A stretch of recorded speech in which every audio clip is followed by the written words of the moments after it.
আচ্ছা, আজকে আমি যদিও এরকম লেকচারটাকে লিখে রেখেছি, কিন্তু এমনি সলিড স্টেট বা কোয়ান্টাম সেখান থেকেও যদি কারো কোনো কোশ্চেন আটকে থাকে, সেটা তোমরা জিজ্ঞেস করতে পারো আর কি। হ্যাঁ, কোয়ান্টামে তো যা যা কোশ্চেন আটকেছে সেটা তো আগের দিন বলা হয়ে গেছে। আর সলিড স্টেট সম্বন্ধে আমি আমার মতো করে কিছু কোশ্চেন এমনি বলেছিলাম। তারপরেও যদি 10 ইয়ার্সে সলিড স্টেট বা কোয়ান্টামের কোনো কোশ্চেন তোমাদের আটকে থাকে, যেগুলো আমাদের করানো হয়নি বা বইয়ে নেই, হ্যাঁ, এবং ওই জাস্ট সিম্পলি একটা কোশ্চেন পেলাম বলে জিজ্ঞেস করে নিলাম, আমি তো জানি যে কতটা করানো কি কি কোশ্চেন করানো হয় বা বইয়ে কোন কোন কোশ্চেন করে দেওয়া আছে। হ্যাঁ, মানে সেই টাইপের ফ্ল্যাট কোশ্চেন জিজ্ঞেস করলে আমি কিন্তু এন্টারটেন করি না। হ্যাঁ, আমি যা ডিরেক্টলি মানে ধমক টমক দিয়ে দিই আর কি। হ্যাঁ, তুমি তোমার মতো করে খুঁজেছো যেগুলো পড়ানো হয়েছে তার মধ্যে থেকে, বা আমি সবসময় এক্সপেক্ট করেছি যে আমার লেখা বইগুলো সব তোমার কাছে থাকবে, সেই বইয়ে অ্যাজ ইট ইজ করা নেই, মানে ডিরেক্টলি করা নেই। হ্যাঁ, এরকম সিচুয়েশন গুলি আমি একমাত্র তোমার এন্টারটেন করবো আর কি। ঠিক আছে, তো এবারে বলো তোমাদের কালকে আটকে আছে, বলো একদম।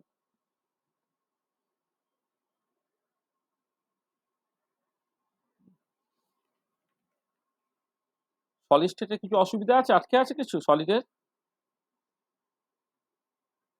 মানে ক্যালকাটা ইউনিভার্সিটির স্টুডেন্টরা পার্টিকুলারলি বলো, আদার দেন ক্যালকাটা ইউনিভার্সিটি পরের সেমিস্টারে সলিড স্টেট আছে, তার আরো আরো স্কোপ পাবে, যে যদি মনে হয় যে আরো কিছু কোশ্চেন টোশ্চেন আটকেছে সেইগুলো। কিন্তু মূলত ক্যালকাটা ইউনিভার্সিটি যারা, তারা বলো।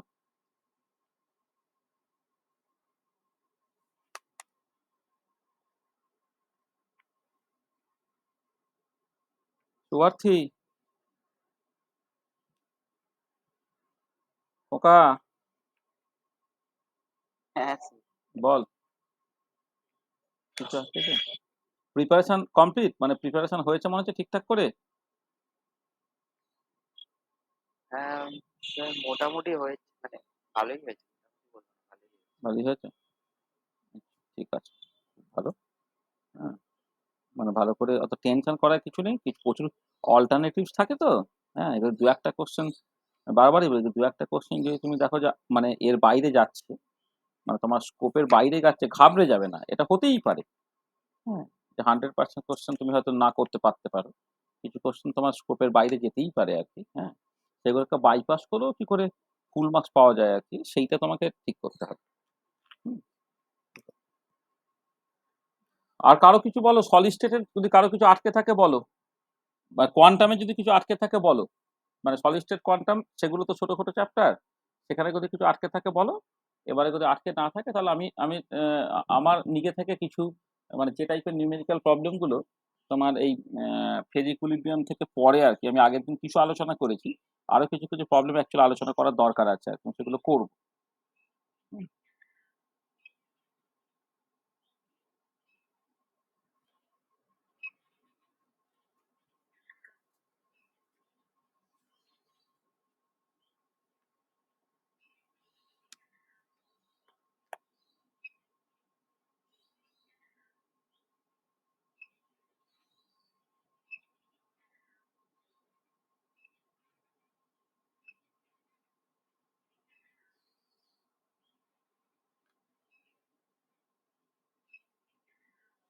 কি কিছু আছে তোমাদের দিক থেকে, তোমাদের দিক থেকে কিছু জিজ্ঞেস করার আছে, তাহলে আমি আমার মতো করে করাবো। তোমরা কেউ কি কিছু জিজ্ঞেস করবে, কেউ আছো, মানে যে মানে কিছু কোশ্চেন আটকে আছে, জানতে চাও? মানে কিন্তু গালাগাল দেবে না, এই এই লোকের কাছে গিয়ে না গালাগাল দেবে না যে স্যার সিলেবাস শেষ করে না, স্যার কোশ্চেন অ্যান্সার করায় না, এসব। আমি বারবার প্রত্যেক দিনই কোশ্চেন অ্যান্সার হয়, মানে প্রত্যেক দিনই আমি জিজ্ঞেস করি যে কার কি অসুবিধা আছে বলো, তোমার দায় থাকলে তুমি হচ্ছে সেগুলো জেনে নিতে। আর তারপরেও কিন্তু আমরা সিলেবাস শেষ করার পরে আমরা কিন্তু বেশ কয়েকটা ক্লাস দিচ্ছি, যে যেখানে যার যা ডাউটস আছে কেন ডাউটস গুলো ক্লিয়ার করে না। সেখান থেকে আমি আবার বলছি যে তোমাদের তো আর 8 তারিখ থেকে পরীক্ষা, মানে কি আর তো সময় নেই। হ্যাঁ, মানে নিশ্চয়ই তোমাদের প্রিপারেশন একদম কমপ্লিট, তার মধ্যে থেকে যদি কিছু আটকে থাকে তো বলো। এই সুনিতা, সুনিতা, বল তুই।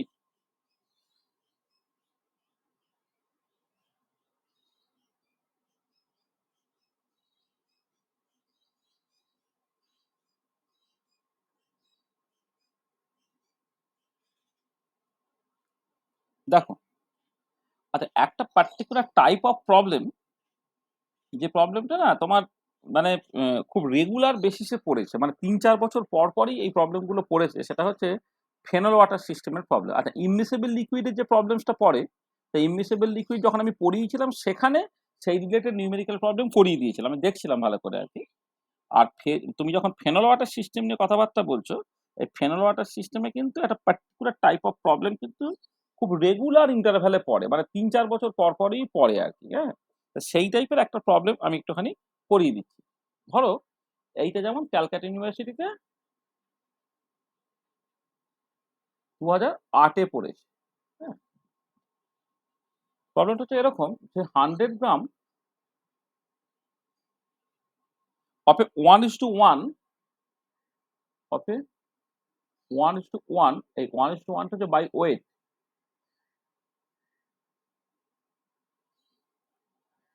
mixture of water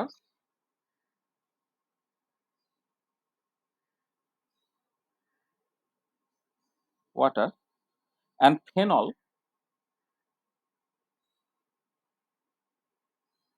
is taken at 40 degree centigrade.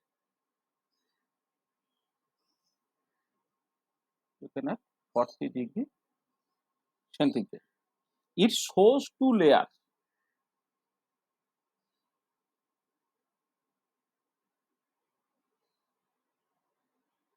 Two layers. এক নম্বর হচ্ছে ফেনল ব্র্যাকেটে 9.2% in water,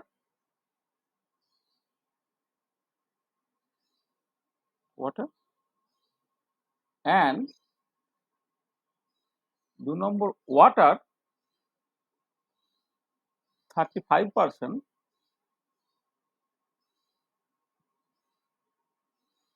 in phenol. Find the amount of two layers. Find the amount in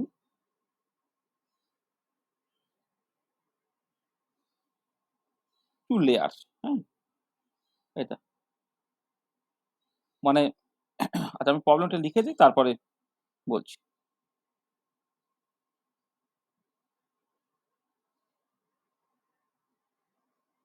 Find the amount in two layer, না find the amount of the two layer.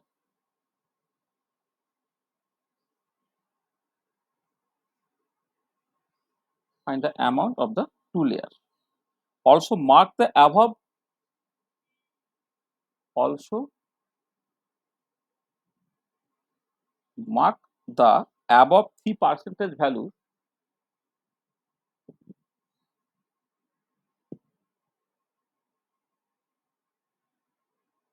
values of phenol bracketed weight by weight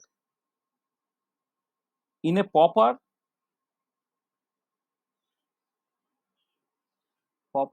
temperature versus weight percentage of phenol phase diagram.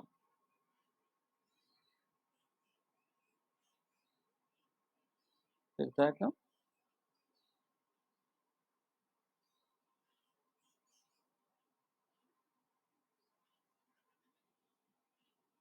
Assume critical solution temperature equal to 66%. 66%.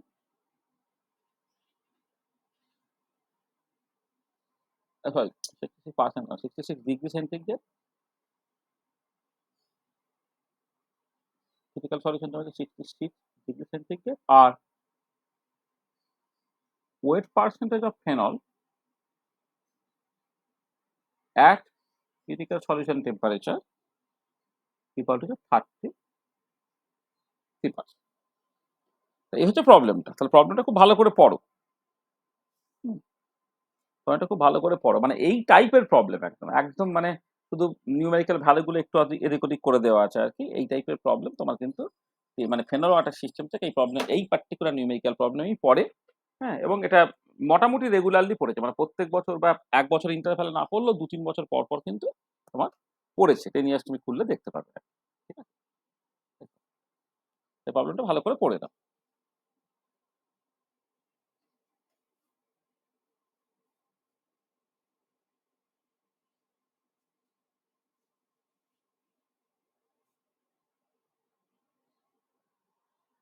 বলছে 100 gram of 1:1 by weight mixture of water and phenol is taken at 40 degree centigrade. It shows two layer. আচ্ছা, তোমরা জানো phenol water সিস্টেমের ক্ষেত্রে কিছুটা পরিমাণ phenol এবং কিছুটা পরিমাণ ওয়াটার নিয়ে তুমি যদি জাস্ট শেক করো, যদি ওয়াটারের পরিমাণ খুব বেশি ফেনল খুব কম থাকে বা ফেনল খুব বেশি ওয়াটার খুব কম থাকে, তখন স্যাচুরেটেড সলিউশন তৈরি হয়, তুমি একটাই লেয়ার পাবে।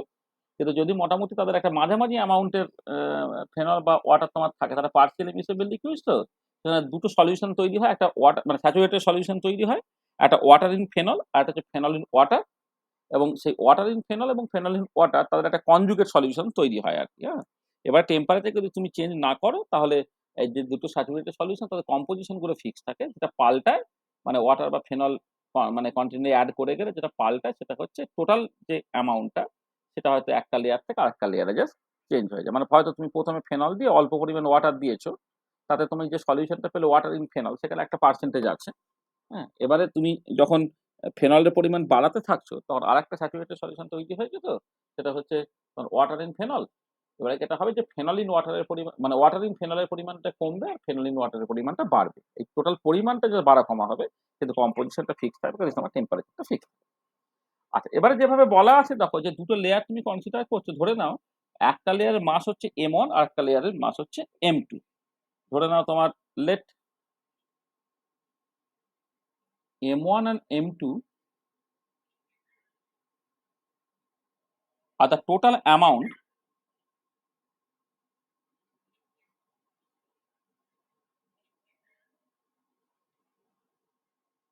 of the total mass আছে, total mass in the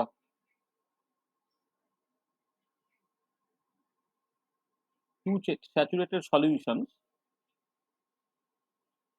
প্রথমটা কি বলেছে, এক নম্বরটা হচ্ছে phenol in water, saturated solution of phenol in water and water in phenol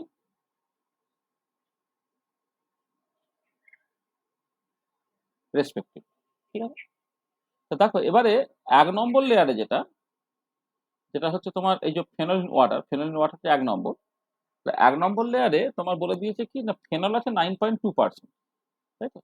তাহলে এক নম্বর লেয়ারে ফেনল আছে হচ্ছে 9.2%, আর তোমার দু নম্বর লেয়ারে ওয়াটার 35%, ফেনল আছে তোমার 65%। তাহলে এবারে তুমি 100 gram 1:1 by weight mixture of water and phenol নিয়েছো তো, তাহলে 100 গ্রামের মধ্যে 50 গ্রাম ছিল ওয়াটার আর 50 গ্রাম হচ্ছে ফেনল। তাহলে তুমি দেখো যে এক নম্বর লেয়ার তার মাস হচ্ছে M1, সেখানে ফেনল আছে কত 9.2%, অর্থাৎ 9.2/100। এইটা হচ্ছে এক নম্বর লেয়ারে ফেনলের পরিমাণ, আর দু নম্বর লেয়ারে ফেনলের পরিমাণ হচ্ছে M2 ইন্টু 65/100, কারণ 35% ওয়াটার আছে মানে 65% তোমার ইয়ে আছে, 65% তোমার ফেনল আছে এইটা। তাহলে এইটা হলো, এই প্রথমটা হলো এক নম্বর লেয়ারে ফেনলের পরিমাণ, আর সেকেন্ডটা হলো দু নম্বর লেয়ারে ফেনলের পরিমাণ। এই টোটালটা হচ্ছে তোমার 50 গ্রাম। এটা এটাকে কাজ করি, এখানে একটাকে এখানে না দিয়ে, তো যেটা পেলে তুমি, এটা হচ্ছে এক নম্বর ইকুয়েশন। তো এখানে হচ্ছে তোমার টোটাল ফেনল, যেটা এই এই প্রথম ইকুয়েশনটাকে রিপ্রেজেন্ট করছে total mass of phenol.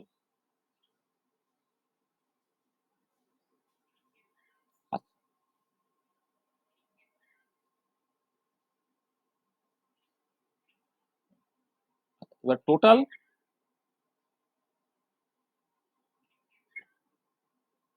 Mass of water কত, M1, এটা তাহলে বাকিতে থাকবে 89.8/100, প্রথম লেয়ারে জলের পরিমাণ, আর পরের লেয়ারে জলের পরিমাণ 35%, 35/100, এটা হয়ে গেল তোমার 50। আর দু নম্বর ইকুয়েশন। তো এই দুটো ইকুয়েশন তুমি জাস্ট বেসিক্যালি তৈরি করে ফেলতে পারলে। আচ্ছা, দুটো ইকুয়েশন দুটো আননোন, তা দুটো ইকুয়েশন দুটো যদি আননোন হয়, তাহলে এইখান থেকে তুমি জাস্ট সলভ করে ফেলতে পারবে। মানে দুটো ইকুয়েশন দুটো আননোন যদি হয় তাহলে তুমি কেমন করে সলিউশন তো তুমি করতে পারো আর কি, মানে কিছুই না 100 দিয়ে তুমি গুণ করে দিলে, যেটা যে যে প্রসেসে তোমার সলভ করা মানে উচিত সেইভাবে তুমি সলভ করবে আর কি। আর খুব ইজি ব্যাপার, ক্যালকুলেটর যে তুমি ইউজ করতে পারছো তাহলে এই দুটো ইকুয়েশন থেকে দুটো আননোন, হ্যাঁ, সেটাকে সলভ করা খুব সহজ ব্যাপার। তাহলে after solving this two equation বাড়িতে এটা করে নেবে। ইকুয়েশন তুমি কি পেলে, M1টা তুমি পাবে হচ্ছে 26.88 গ্রাম, আর M2টা তুমি পাবে হচ্ছে 100 গ্রাম থেকে ওটাকে বাদ দিয়ে দিতে হবে, তোমার 73.12 গ্রাম। M1 এবং M2 পরিমাণটা পেয়ে গেলে, তাহলে এই যেটা প্রথমে বলেছে যে find the amount of the two layer, তাহলে প্রথম লেয়ারের যে টোটাল অ্যামাউন্টটা হচ্ছে 66.88 গ্রাম, সেকেন্ডটা হচ্ছে 73.12 গ্রাম, এবং সেখানে কোনটায় কতটা ফেনল বা কোনটায় কতটা ওয়াটার আছে তুমি যদি দেখতে চাও আর কি, তাহলে in the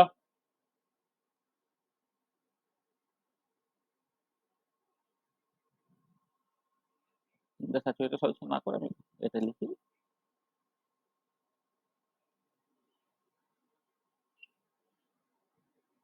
total mass in the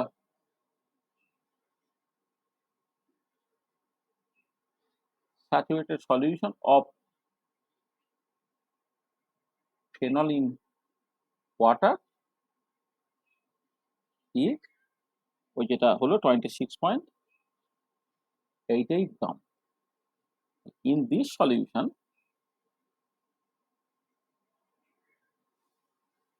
amount মানে তাহলে অ্যামাউন্ট বললেই না আমি সবসময় নাম্বার অফ মোলস বুঝি, এখানে তো নাম্বার অফ মোলস দিয়ে সবকিছু না ওয়েট দিয়ে হচ্ছে, তাহলে in this solution mass of phenol কত, 26.88 গ্রাম, সেখানে ফেনল ছিল 9.2%, তো 9.2% হলে 9.2/100, এইটা এটা করবে, এটা করলে তোমার বেরোবে যে 2.47 গ্রাম। আর একই রকম ভাবে in this solution mass of water, সেটা হচ্ছে এই 26 থেকে বাদ দিয়ে দিতে পারো, অথবা 26.88 গ্রাম তাকে গুণ করলে 89 হ্যাঁ 89 না, এটা আমার একটা কথা হচ্ছে 90 তো 90.8, এখান থেকে ভুল করলাম, মানে 90.8,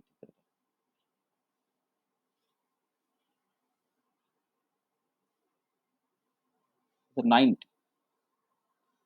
তাহলে এখানে হচ্ছে তোমার 9.2 100 থেকে বাদ গেলে 90.8/100, এইটা এটা তোমার বেরোবে 47.53 গ্রাম, 47.5, এইটা।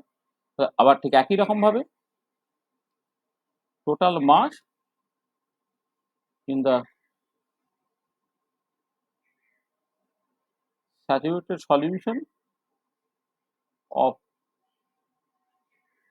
water in phenol, এটা হচ্ছে ওই যেটা 100 থেকে 26.8 এর বাদ দিয়ে কেটে বেরিয়েছিল 73.12 গ্রাম। এবার এই সলিউশনে in this solution mass of phenol equal to 73.12, এটা দেখো, এটা আমি এই 73.12 ইন্টু 65/100 এইরকম ভাবেও করতে পারি, অথবা টোটাল ফেনলের পরিমাণ যদি 50 গ্রাম, তাহলে 50 গ্রাম থেকে এখানে 2.47 এটাকে বাদ দিয়ে দিলেও হবে, এটাও হবে, ঠিক আছে। সেটা কত হয়ে যাচ্ছে না তোমার 47.53 গ্রাম।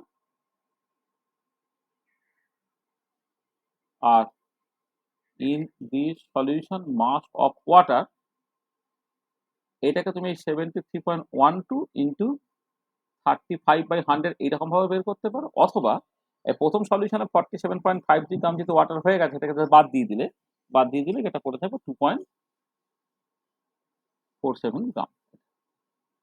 মানে প্রথমটা বের করার পরে সেকেন্ডটা 50 থেকে বাদ দিয়ে দিয়েও বের করতে পারো। এবারে তোমাকে এই টেম্পারেচার কম্পোজিশন ফেজ ডায়াগ্রামে এই পুরো জিনিসটা তোমাকে দেখাতে হবে। তার জন্য আমি প্রথমে এরকম একটা বক্স এঁকে ফেলি,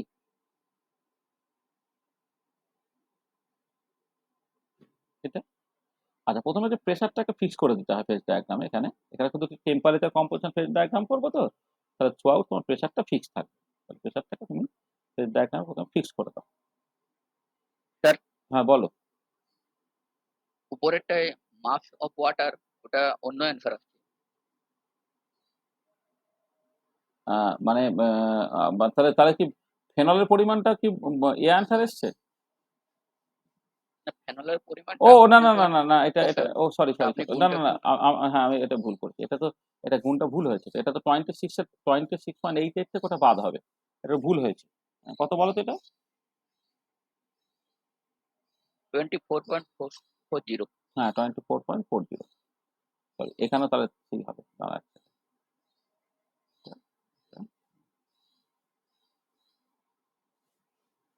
ঠিকই বলেছো। 24.40, তাই তো? হ্যাঁ স্যার, আর আগেরটা ঠিক আছে? আগেরটা ঠিক আছে। তাহলে দুটো যোগ করলে 26.88 হচ্ছে? হচ্ছে না তো? মানে এক্স্যাক্টলি দেখো কত হচ্ছে। 8788। আচ্ছা, ওই একটা হয়তো মানে 47টা 48 বা 24.40টা 41 কিছু একটা হবে। 24.40ই হচ্ছে এটা।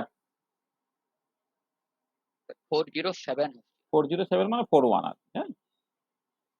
বা টোটাল যোগফলটা 26.88 মেলাতে হবে না? 24.41 এইটা। তাহলে এবারে যেটা হচ্ছে যে ইন দি সলিউশন, এই যে মাস অফ ওয়াট মানে পরেরটায় মাস অফ ফেনল 73.12 মাল্টিপ্লাই বাই 65/100, এটা কত? এটা কি ঠিক ছিল?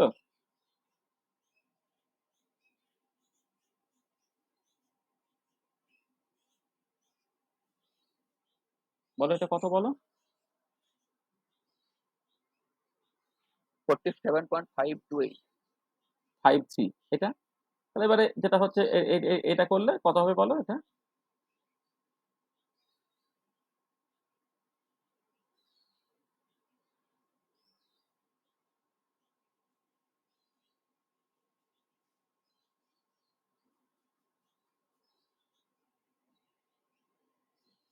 Twenty five point five nine two. 592 59, এটা অ্যান্সার। ঠিক আছে, 47.5 তে 25.59। আচ্ছা, এবারে দেখো, এবারে তুমি এই টেম্পারেচার ভার্সেস কম্পোজিশন ফেজ ডায়াগ্রামটা তুমি আঁকবে। আচ্ছা, কম্পোজিশন ফেজ ডায়াগ্রাম মানে এখানে ধরো ওয়েট পার্সেন্টেজ অফ ফেনলটা তুমি প্লট করছো। বাঁদিকে ছিল ধরে নাও তোমার পিওর ওয়াটার, আর ডান দিকে হচ্ছে তোমার পিওর ফেনল, এটা। আচ্ছা, এবারে তুমি যখন ফেজ ডায়াগ্রামটা আঁকছো ওয়েট পার্সেন্টেজ 33% যখন হবে, তখন হচ্ছে আপার ক্রিটিক্যাল সলিউশন টেম্পারেচার। অর্থাৎ তুমি যদি ছবিটা দেখাও,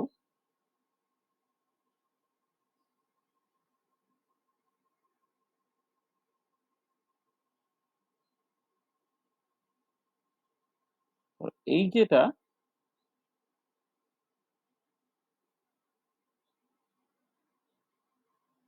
এটা এটা ক্রিটিক্যাল সলিউশন টেম্পারেচার, এই corresponding temperature critical solution temperature এবং তার কম্পোজিশন, যেখানে তোমার ফেনলের 33% এইটা ফেনলের 33%, ঠিক আছে?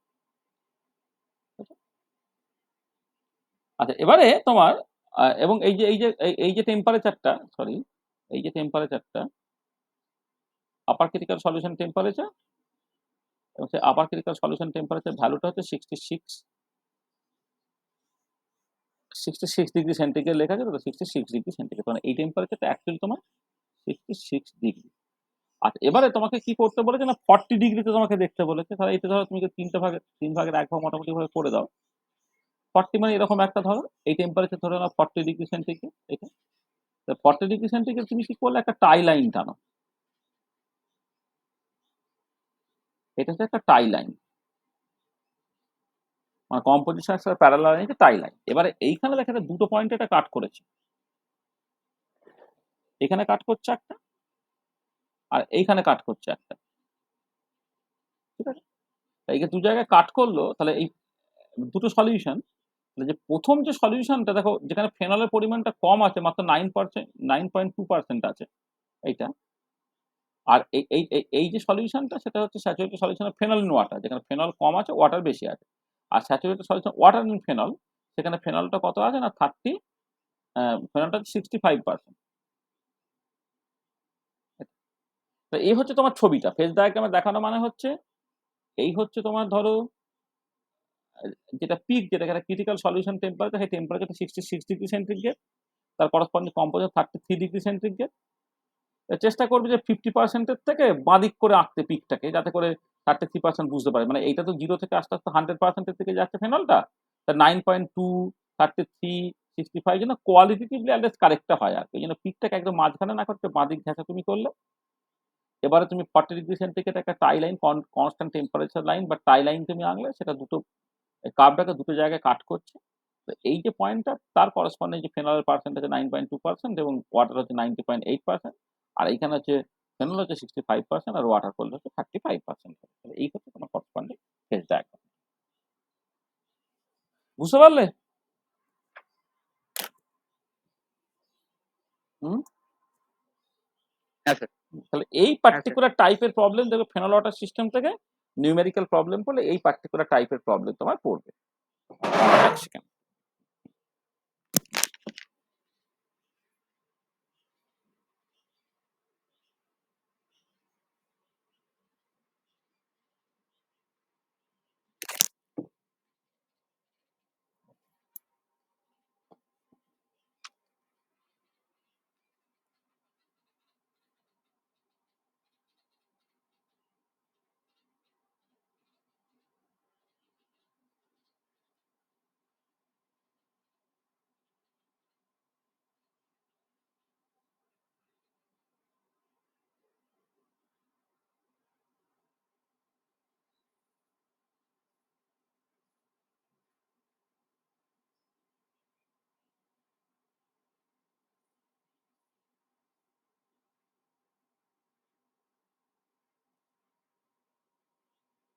আচ্ছা, আর একটা প্রবলেম করো।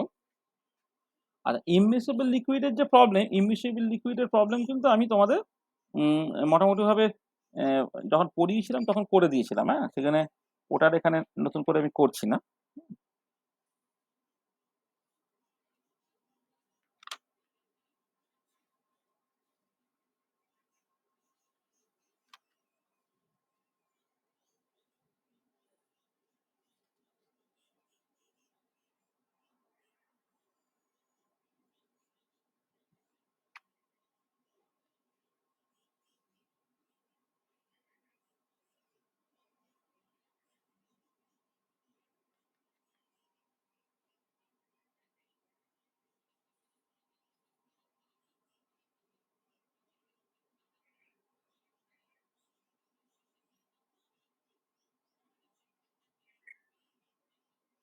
এটা ইয়ারটা লেখা নেই, কিন্তু জেনিয়াস একবার পড়েছিল, এটা আমার মনে আছে।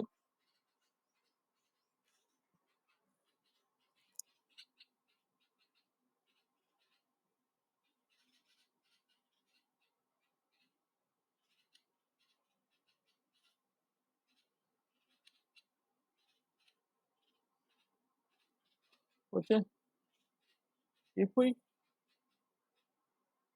like to extract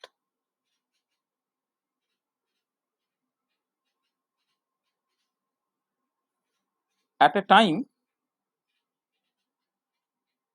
51% of iodine present in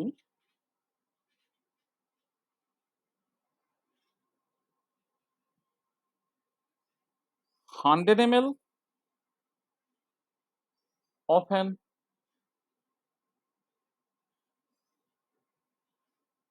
aqua solution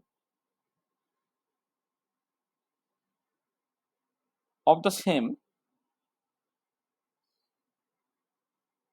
what volume of CCl4 is needed?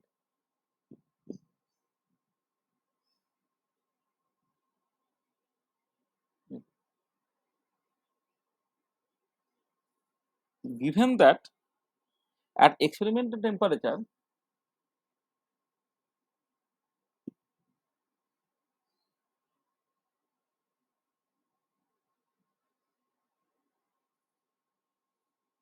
the distribution coefficient of iodine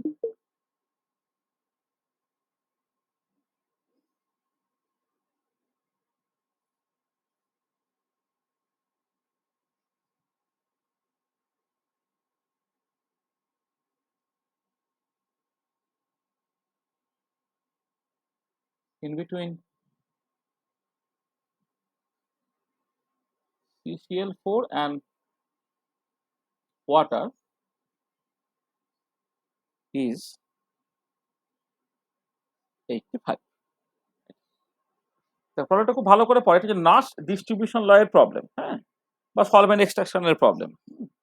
solvent extraction এই ব্যাপারটা তুমি ভালো করে পড়েছো, সেখানে তোমার ওই পার্টিকুলারলি যে multi step extraction is more efficient than the single step extraction, সেই যে রিলেটেড প্রবলেমগুলো এগুলো খুব ভালো করে পড়তে হবে, এগুলো ভালো করে তুমি জানো, এটা অনেক কাজে লাগবে। So if we like to extract at a time 51% of iodine present in 100 ml of an aqueous solutions of the same, what volume of CCl4 is needed, given that the experimental given that at experimental temperature the distribution coefficient of iodine in between CCl4 and water is 85. বলো।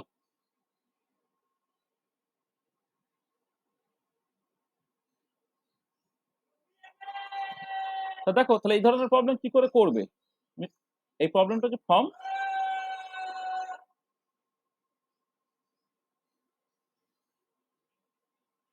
Nash distribution law, the concentration of iodine in organic layer by concentration of iodine in aqueous layer, এই যে রেশিওটা সেটা হচ্ছে আমার KD, যার value বলে দেওয়া আছে কত না 85। মানে এখানে সবসময় মনে রাখবে বেশিটা বাই কমটা ইউজুয়ালি করা হয়। আয়োডিন হচ্ছে CCl4 বেশি সলেবল হয়, জলে কম হয়, তাহলে আয়োডিনের কনসেন্ট্রেশন CCl4 বাই আয়োডিনের কনসেন্ট্রেশন ওয়াটার, এই যে রেশিওটা সেটা তোমার 85 হচ্ছে। আচ্ছা, এবারে বলছে কি না, if we like to extract at a time 51% of iodine present in 100 ml of an aqueous solution of the same, হ্যাঁ, তোমার এবারে যেটা কথা হচ্ছে যে এখানে তোমার জল যেটা ছিল সেই জলের ভলিউমটা হচ্ছে তোমার 100 ml, ঠিক আছে। আচ্ছা, এখানে এবারে 51% এখান থেকে এক্সট্রাক্ট করে নিয়ে নিচ্ছ, তাহলে থাকছে কত, 49%, ঠিক আছে। 49% পড়ে থাকছে, তার মানে তুমি এই যে আয়োডিনের কনসেন্ট্রেশন ইন ওয়াটার যখন তুমি ক্যালকুলেট করবে, সেখানে কি হচ্ছে না, তোমার যদি টোটাল পরিমাণ ধরো ডব্লু হয়, ধরে নাও, আমি এখানে আমি ধরে নিই যে ডব্লু হচ্ছে টোটাল অ্যামাউন্ট অফ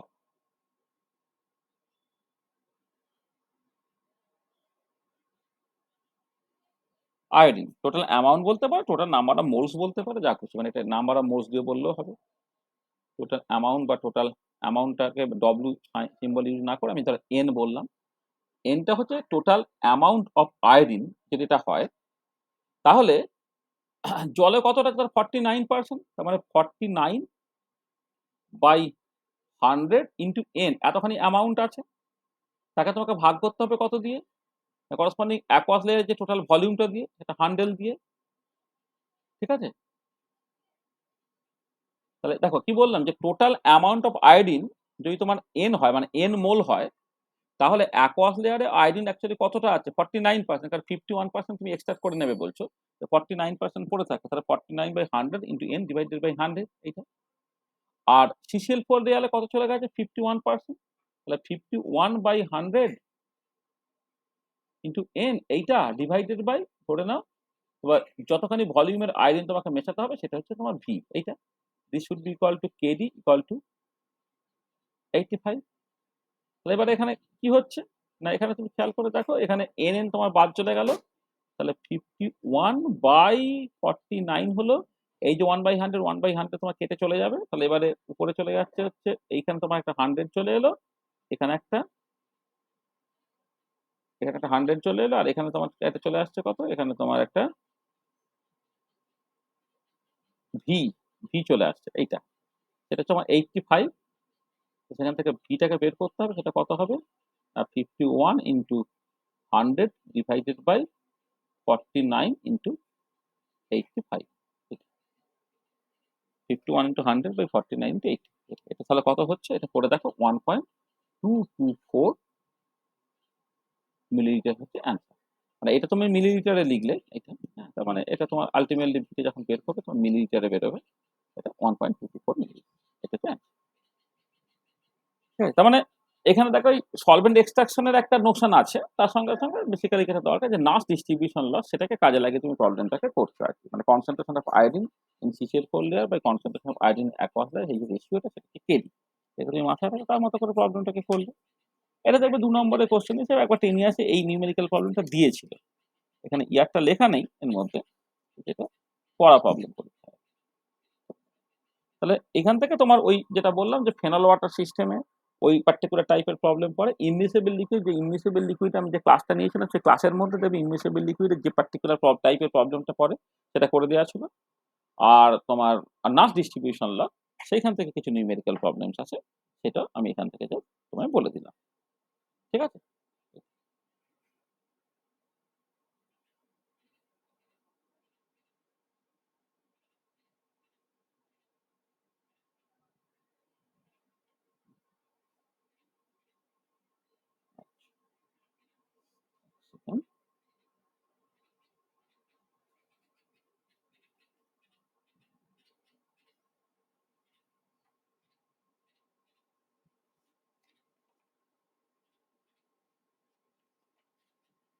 আচ্ছা, এবারে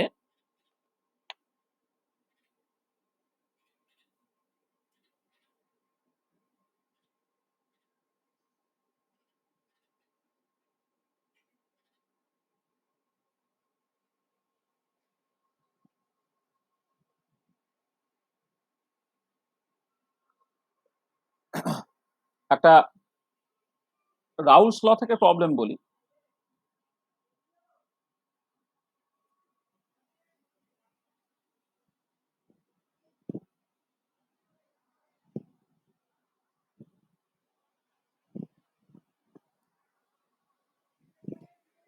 রাউলস ল থেকে একটা প্রবলেম, ধরো ইউ 2000 সালে পড়েছে, বলছে the vapor pressure at 40 degree centigrade of pure carbon tetrachloride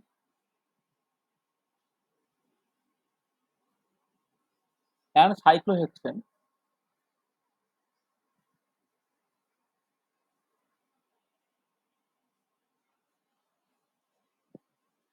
are 0.2844 and 0.2461 bar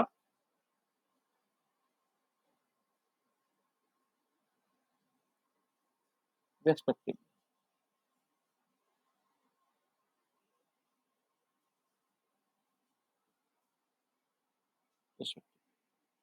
But a solution of these two having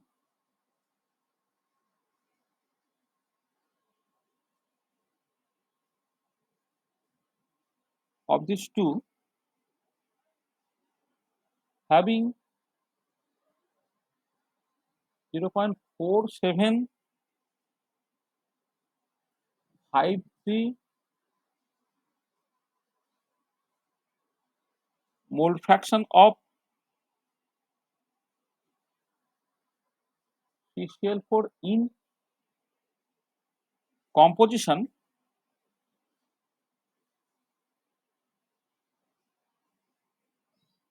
is in equilibrium with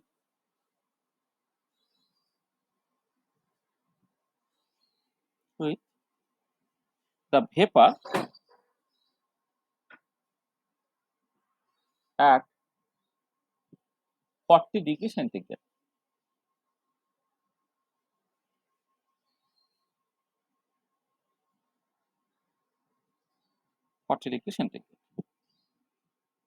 Calculate assuming ideal behavior. Calculate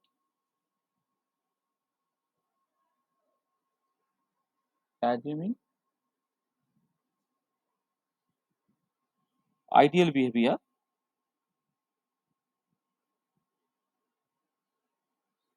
the total vapor pressure and mole fraction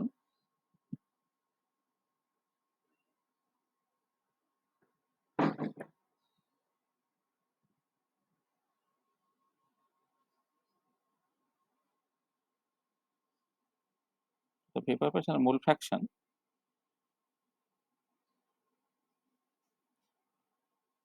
total vapor pressure and mole fraction composition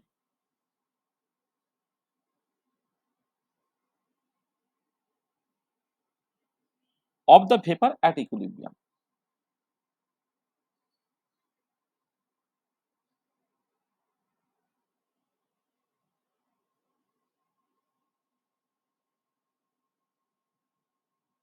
পড়াটা ভালো করে পড়ো। ওকে, the vapor pressure at 40 degree centigrade of pure CCl4 এবং cyclohexane এটা তোমার বলে দেওয়া আছে। তার মানে কি কি বলে দেওয়া আছে একটুখানি সেগুলো আগে সামারাইজ করে নাও। তো যেগুলো বলে দেওয়া আছে দেখো, যে ভেপার প্রেসার অফ CCl4 যদি পিওর অবস্থায় হয় সেটা হচ্ছে তোমার 0.2844 বার। আচ্ছা, vapour pressure of cyclohexane pure অবস্থায় থাকলে তার ভেপার প্রেসার হচ্ছে 0.2461 বার। এটা আচ্ছা, এবারে অ্যাকোয়াস সলিউশনের যে মোল ফ্র্যাকশন গুলো সেটাকে আমি এক্স দিয়ে এক্সপ্রেস করছি। এক্স অ্যাট CCl4 আর এক্স ফর সাইক্লোহেক্সেন, মানে অ্যাকোয়াস সলিউশনে, মানে সলিউশনে আর কি, মানে লিকুইড ফেজে CCl4 এবং সাইক্লোহেক্সেনের মোল ফ্র্যাকশনটা কত, যে solution of this two having 0.4753 mole fraction of CCl4, এটা বলে থাকে 0.4753। আচ্ছা, সাইক্লোহেক্সেনটা কত হবে, 1 থেকে এটাকে বাদ দিয়ে দাও, এটা 7 হলো, এটা 4 হলো 1, এটা হচ্ছে তোমার 2 হলো, এটা 5 হলো, তাই 0.5247 এটা হচ্ছে সাইক্লোহেক্সেন ফর মোল ফ্র্যাকশন। এগুলো তোমার বলে দেওয়া আছে। বলছে calculate assuming ideal behaviour the total vapour pressure, এটা তোমার বের করতে বলেছে, and mole fraction composition of the vapour at equilibrium. তা দেখো, তাহলে টোটাল ভেপার প্রেসার যখন তুমি কলসেন্টার করবে,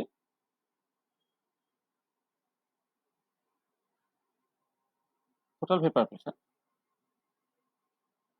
পিটা সেটা কত হবে না, P for the CCl4 plus P for the cyclohexane. এই জন্য মোল ফ্র্যাকশনের যোগফল হবে, ভেপার প্রেসারের যোগফল হবে।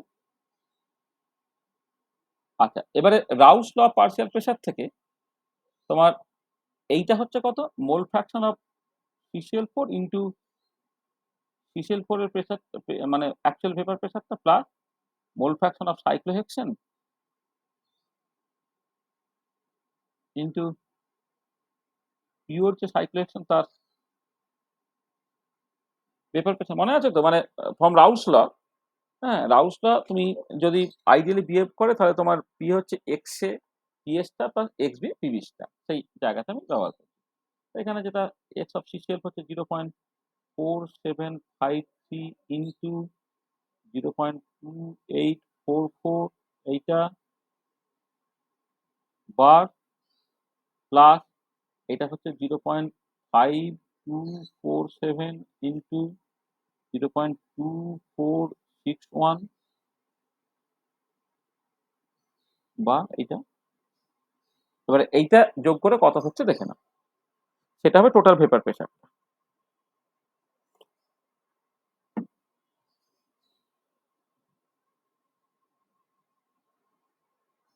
ঠিক আছে,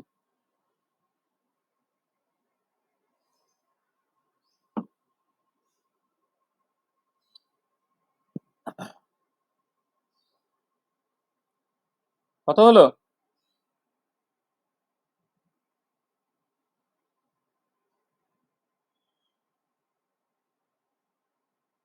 সৌরভ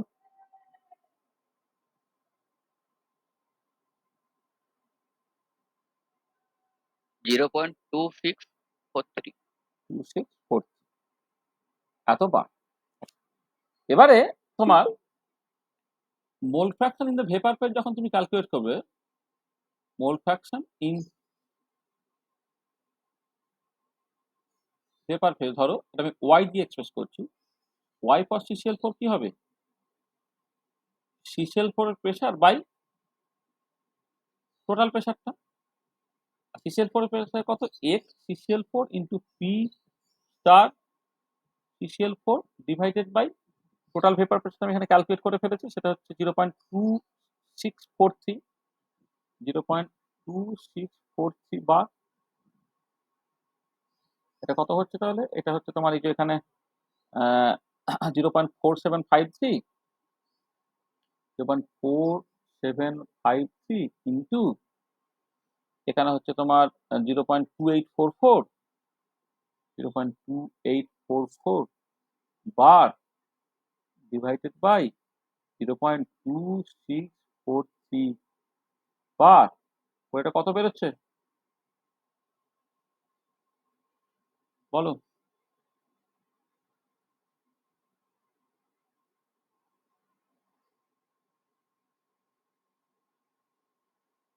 কত বেরোলো?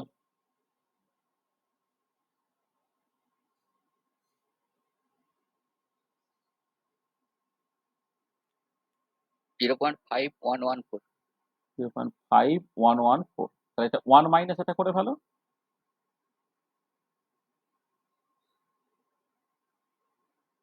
6884। তাহলে সিসিএল মানে ভেপার ফেজে CCl4 এর মোল ফ্র্যাকশন তুমি পেয়ে গেলে, সাইক্লোহেক্সেনের মোল ফ্র্যাকশন পেয়ে গেলে। তাহলে দেখো সমস্ত ফর্মুলাগুলো এখানে এই মতো করে কাজে লাগবে।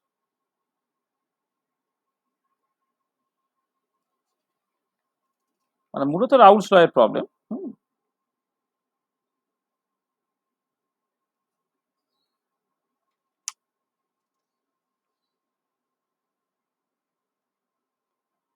ঠিক আছে,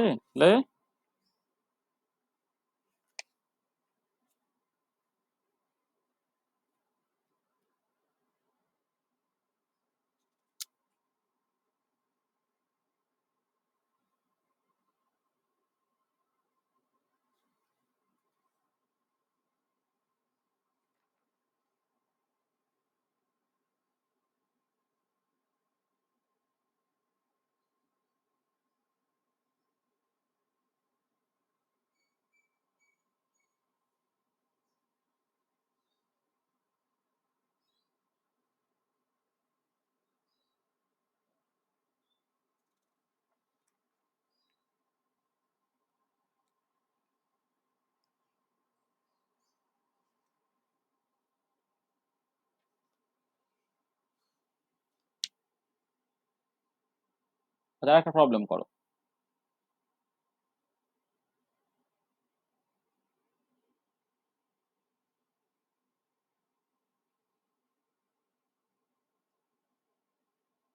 ওকে, তো osmotic pressure of an aqueous solution মানে কোয়ালিটেটিভ প্রপার্টিজ থেকে নিউমেরিক্যাল প্রবলেম অনেক পরে, আমি আগের দিন বেশ কিছু করিয়েছিলাম, আর দু একটা 10 ইয়ার্সে পড়া প্রবলেম করিয়ে দিই।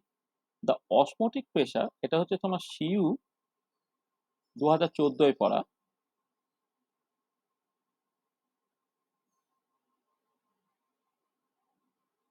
Osmotic pressure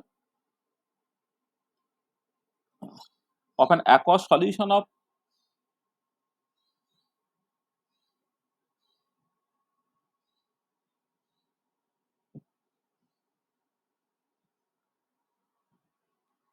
the osmotic pressure of an aqueous solution at 288 Kelvin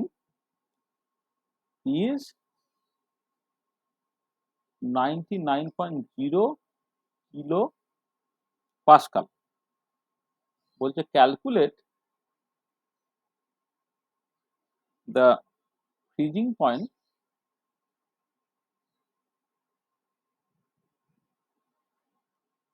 of the solution.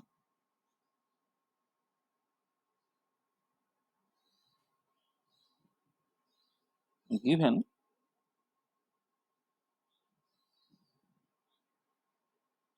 density of water হচ্ছে তোমার 0.98 গ্রাম centigrade -3 at 288 Kelvin। Cryoscopic constant kx টা হচ্ছে তোমার 1.86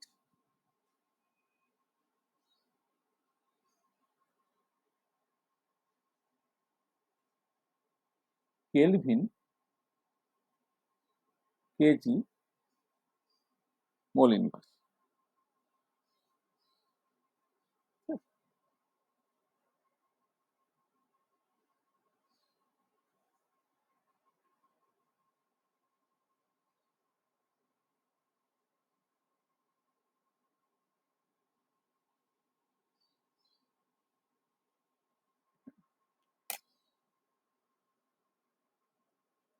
করো, প্রবলেমটা করো।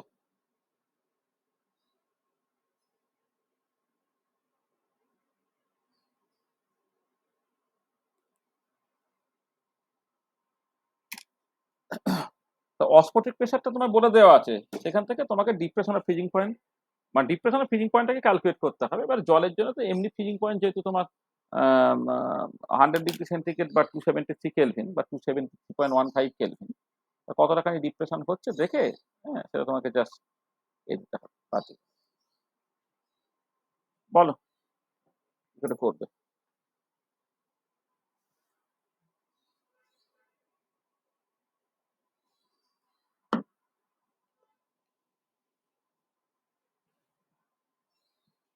আর এটা দুরকম ভাবে করার রাস্তা আছে। একটা হচ্ছে একটুখানি মানে গুছিয়ে গাছিয়ে করা, আর একটা হচ্ছে কি তোমার এই যে বিভিন্ন কলিগেটিভ প্রপার্টিজ গুলোর মধ্যে একটা সম্পর্ক তোমার বের করা হয়েছিল। সেখানে ওই যে relative lowering of vapour pressure, elevation of boiling point, depression of freezing point এবং অসমোটিক প্রেসার, তাদের পারস্পরিক সম্পর্কগুলোকে বের করা হয়েছিল। তাহলে এই যে 6টা সম্পর্ক আমি বলেছিলাম এখান থেকে বের করতে পারা যায় আর কি, সেই যে রিলেশনটা সেখান থেকেও তুমি করে নিতে পারো, তাই না? অথবা just pi equal to C R two সেই এক্সপ্রেশন তুমি বের করলে সেখান থেকে আস্তে আস্তে আস্তে আস্তে সেটাও করে নিতে পারো, যেটা খুশি আর কি। আর আমরা একটু ওখানে ফেঁদেই করি জিনিসটা। আচ্ছা, তাহলে যেটা বলে দেওয়া আছে যে অসমোটিক প্রেসার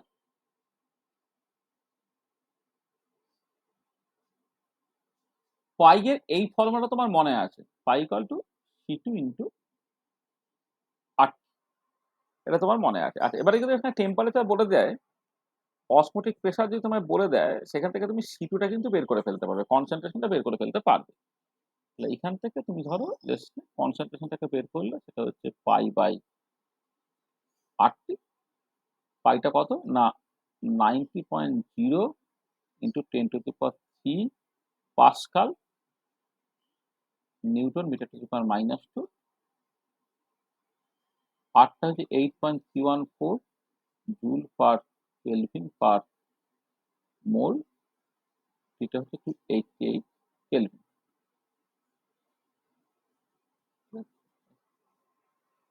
এটাকে তো হবে মোল পার মিটার কিউবে তোমার অ্যান্সারটা বেরোবে, এটা বেরোবে তোমার মোল পার মিটার কিউব, মোল পার মিটার কিউব, তাতে হচ্ছে তোমার এটা বেরোবে। মানে এখানে দেখো না, এখানে তুমি যদি জুলটাকে নিউটন ইন্টু মিটার তুমি লিখে দাও, নিউটন কেটে চলে যাবে, মিটারটা উপরে চলে, মিটার টু দি পাওয়ার -3 হলো, আর মোল ইনভার্সটা উপরে চলে গেলে হচ্ছে মোল হতো না, মোল পার মিটার কিউবে তোমার অ্যান্সারটা বেরোবে। তাহলে এটা তোমার কনসেন্ট্রেশনটা বেরিয়ে গেল সামথিং মোল পার মিটার কিউবে। ঠিক আছে,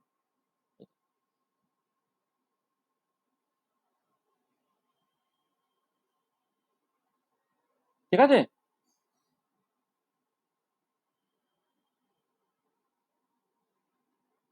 এটা কত বলো, মোল পার মিটার কিউবে কত বেরোলো উত্তরটা? 41.35। 41.35। আচ্ছা, এবারে কনসেন্ট্রেশনটা দেখো, তুমি যেটা করছো মোল পার মিটার কিউব, ওটা 99 আছে, আপনি 90 লিখুন। 99 আছে না? ক্যালকুলেশনটা কত দিয়ে করেছো? 99 দিয়ে করেছি। হ্যাঁ, এবারে দেখো তোমার যখন কনসেন্ট্রেশনটাকে তুমি লিখছো মোল পার মিটার কিউবে, তাহলে এটা হচ্ছে 10 স্কোয়ার সেন্টিমিটার তার কিউব যদি তুমি করে দাও, তাহলে এটা হয়ে যাবে দেখো 10⁻⁻6 মোল পার সেন্টিমিটার কিউবে হবে। মানে তোমার মোল পার মিটার কিউবে তোমার যদি থাকে, মানে মোল পার মিটার কিউবে তোমার মোল পার মিটার কিউবে যদি মানে ইউনিটটা থাকে, তার তুমি যদি মোল পার সেন্টিমিটার কিউবে করতে চাও, তো তোমাকে কি করতে হচ্ছে, 10⁻⁻6 দিয়ে তোমাকে গুণ করতে হচ্ছে। কি করে ব্যাপারটা বুঝে নাও, যে কনসেন্ট্রেশন মোল পার মিটার কিউবে লিখেছো, এবারে মোলটা মোলে রেখে দিলে 1 মিটার মানে কত 100 সেন্টিমিটার, 100 সেন্টিমিটার কিউব হয়ে গেছে, নিচে কি হলো 10⁻6 সেন্টিমিটার কিউব হলো, তাহলে মোল পার সেন্টিমিটার কিউবে চলে এটা উপরে চলে যাবে, 10⁻6 একটা গুণ হয়ে যাবে। তার মানে এটা হবে 41.35 ইন্টু 10⁻6 মোল পার সেন্টিমিটার কিউব, তাই তো?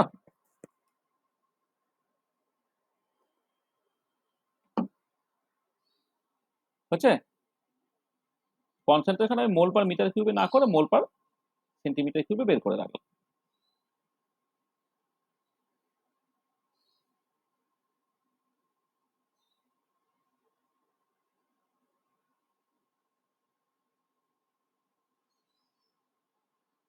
আচ্ছা, এবারে দেখো, এবারে এখানে যেটা বলা আছে যে তোমার ডেনসিটিটা 0.98, ঠিক আছে? তার মানে এই যেভাবে তোমার হচ্ছে যে আমাকে যখন মানে ডিপ্রেশন অফ ফ্রিজিং পয়েন্ট বের করতে হয়, ডিপ্রেশন অফ ফ্রিজিং পয়েন্ট বের করতে গেলে কনসেন্ট্রেশনটাকে তোমার মোল পার কেজিতে করতে হয়। হ্যাঁ, মানে মানে মানে কনসেন্ট্রেশন মোলালিটিতে এক্সপ্রেস করতে হয়। তো মোলালিটি মানে মোল পার কেজি। তারপরে এইটাকে যদি তুমি দেখো, এই যে কনসেন্ট্রেশনটা তুমি বের করেছো, এটাকে যদি তুমি জাস্ট মানে মোল পার সেন্টিমিটার কিউব করেছো, তাহলে মোল পার লিটার টিটারে করলে তোমার কি করতে হতো, মানে এই যে মোল পার সেন্টিমিটার কিউবে করেছো, মোল পার লিটারে করলে তোমার কি করতে হবে না, দেখো আবার এটা বলে নি যে মোল পার সেন্টিমিটার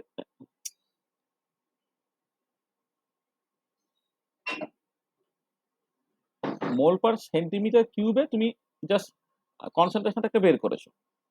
এবার মোল পার তুমি চাইলে মোল পার লিটারে বের করে ফেলতে পারো, মানে দরকার নেই অবশ্য, আমি মানে পরে না হয় করে দেবো হাজেন দিয়ে। আচ্ছা, এক্ষুনি করতে হবে না, ছেড়ে দাও।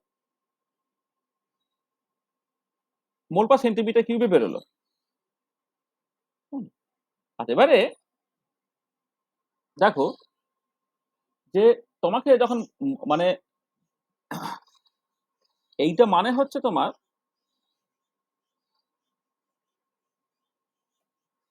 1 সেন্টিমিটার কিউব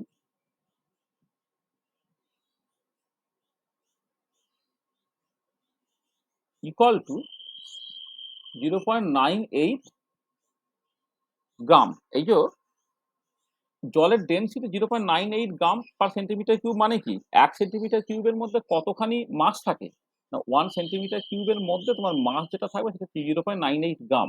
তার মানে 0.98 gram of water contains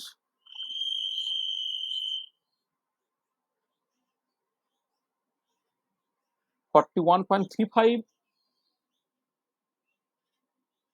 into 10⁻60 mole of the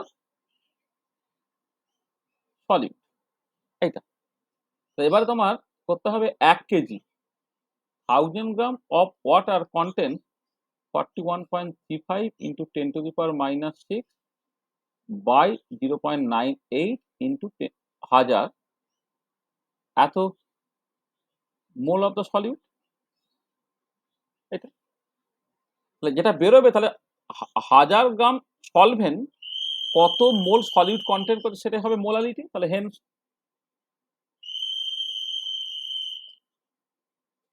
molality of the solution, তুমি এম বলো, সেটা তাহলে কত হলো এটা বলো, ক্যালকুলেট করে কত হচ্ছে। 41.95 কে 0.38 দিয়ে ভাগ, 0.98 দিয়ে ভাগ করে দাও, ভাগ করে দিয়ে এটা 10⁻³ হয়ে যাবে। এটা কত বলো? ওই 41.35 এর খুব কাছাকাছি একটা কিছু থাকছে, সেটা কত? 42.19। 42.19। তাহলে এইটা হচ্ছে তোমার মোলালিটিটা, এবারে দেখো তোমার ডিপ্রেশন অফ ফ্রিজিং পয়েন্ট যেটা মাইনাস ডেল্টা টিএফটা হচ্ছে তোমার কেএফ ইন্টু এম। এটা কেএফ এর ভ্যালু হচ্ছে 1.86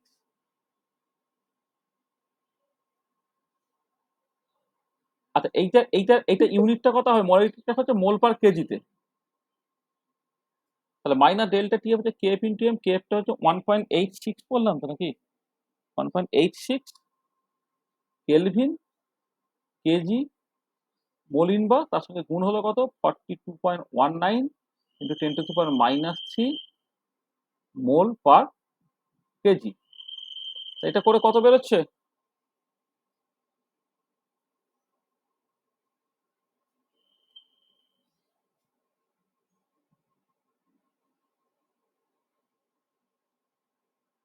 কত বেরোলো?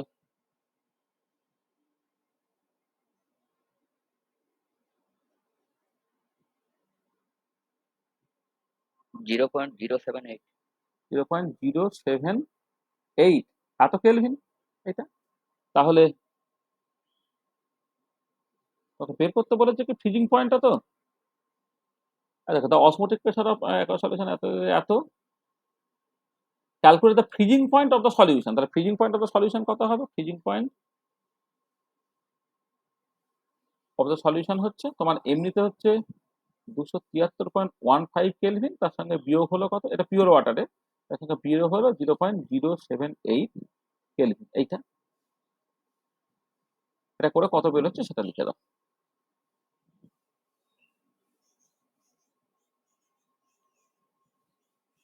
কত?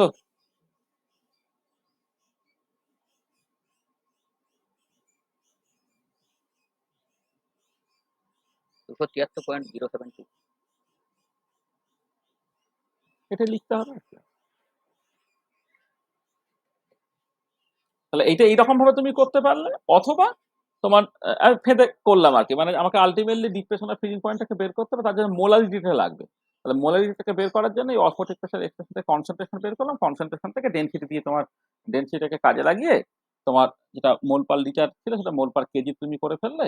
হ্যাঁ, করে তুমি তার মতো করে মানে মোলারিটিতে কনসেন্ট্রেশনটা ইন টার্মস অফ মোলারিটি পেয়ে গেলে, তো সেখানে বসিয়ে দিয়ে তুমি করছো।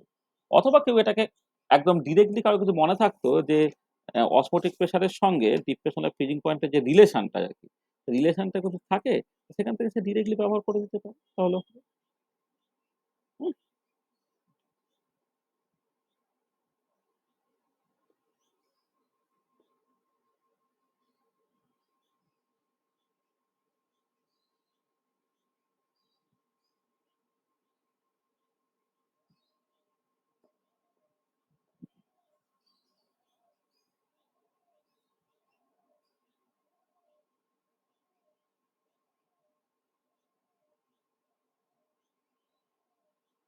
আর একটা প্রবলেম করো।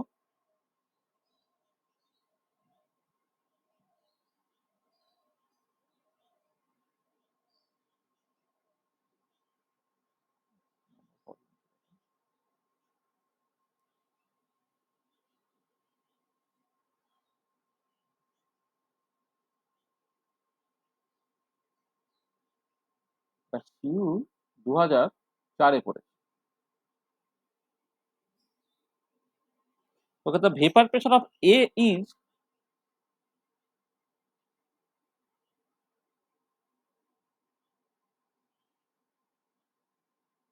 A is 939.4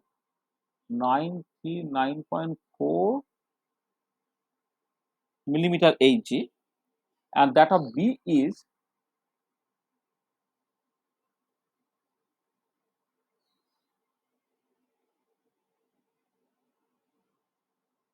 495.8 millimeter H at 140 degrees centigrade.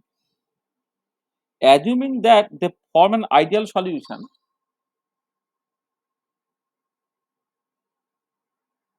assuming that they form an ideal solution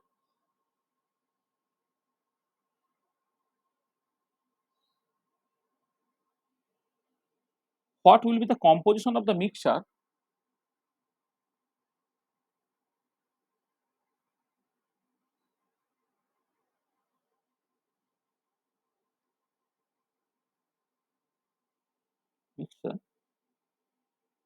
which boils at 140 degree centigrade.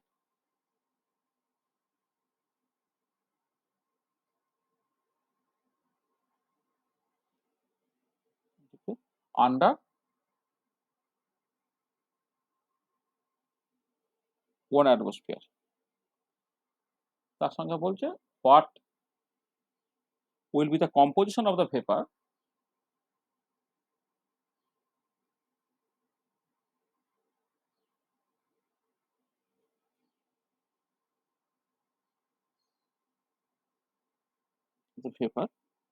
at this temperature.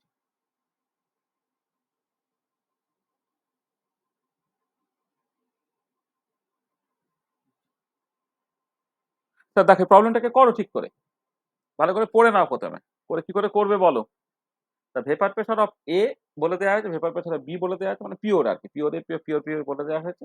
তারা আইডিয়াল এটাকে ধরে নিয়ে তোমাকে একটা কম্পোজিশন বের করতে হবে, যে কম্পোজিশনে তোমার অ্যাকচুয়ালি এই মিক্সারটা 140 ডিগ্রি সেন্টিগ্রেডে বয়েল করবে অ্যাট 1 অ্যাটমসফিয়ার প্রেসার। বলো।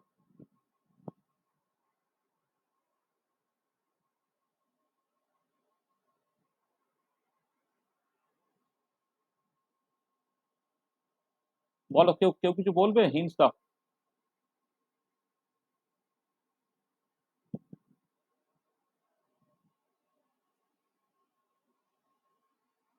আচ্ছা, একটা জিনিস আমি শিখিয়েছিলাম, সেটা হচ্ছে টেম্পারেচার বাড়ালে হচ্ছে তোমার ভেপার প্রেসার বাড়ে। এবারে টেম্পারেচার বাড়াতে বাড়াতে বাড়াতে বাড়াতে কখন সে বয়েল করবে, না যখন টোটাল ভেপার প্রেসারটা এক্সটার্নাল প্রেসারের সঙ্গে সমান হবে। আর এখানে এক্সটার্নাল প্রেসারটা বলেছে 1 অ্যাটমসফিয়ার, তার মানে কি যখন বয়েল করবে টোটাল ভেপার প্রেসারটা 760 মিলিমিটার এইচজি তোমার হবে, তাই তো? তার মানে কি, তোমাকে এটা দাঁড়াচ্ছে যে তোমার এই যে এ এর ভেপার প্রেসার প্লাস বি এর ভেপার প্রেসার, তাতে যোগফলটা তো টোটাল ভেপার প্রেসারের সঙ্গে সমান হবে।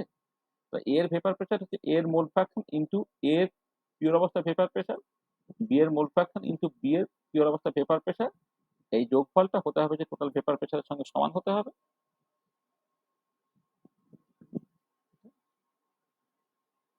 এটাকে চাইলে তুমি x A A star plus 1 minus X A B star, সেটা যে তোমার ভেপার প্রেসারের সঙ্গে সমান হবে। এবার এইখান থেকে তোমাকে যেটা বের করতে হবে, এক্স এটাকে বের করতে হবে। আর এক্স এটাকে বের করার জন্য তুমি কি করছো দেখো এখানে, সেটা হচ্ছে যে তুমি জাস্ট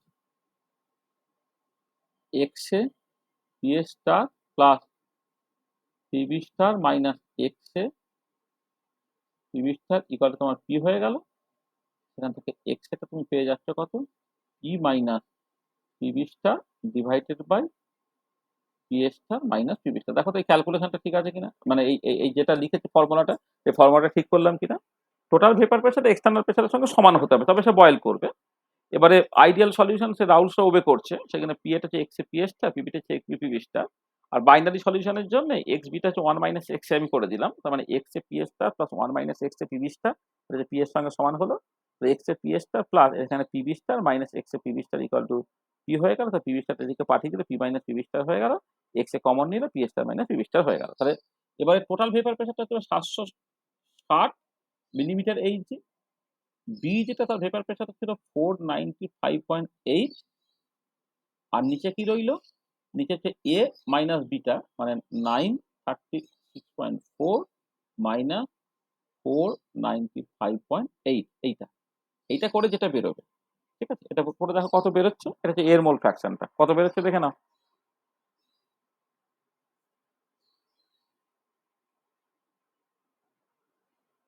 তো ওটা কত বলো।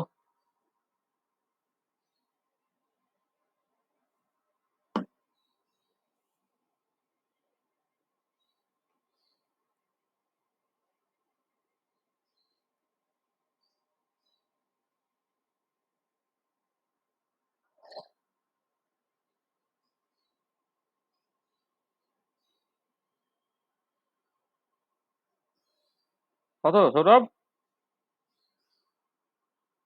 হ্যাঁ স্যার করছি। বলো।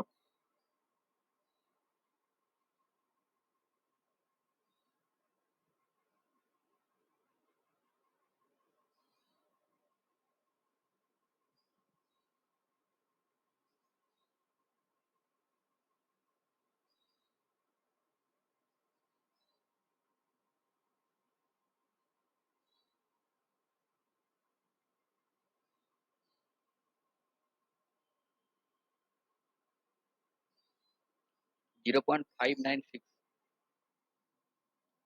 0.596। তাহলে মোল ফ্র্যাকশন অফ বিটা তাহলে কত স্যার হয়ে আপনার গেল? এখানে 9 9 36 করেছেন, 39 হবে। ও 939।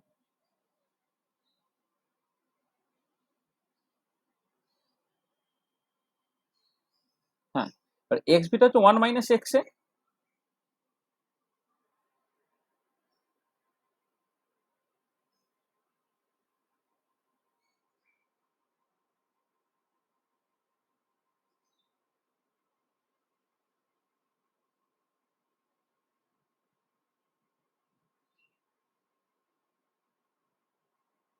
এটা বলে দাও কত?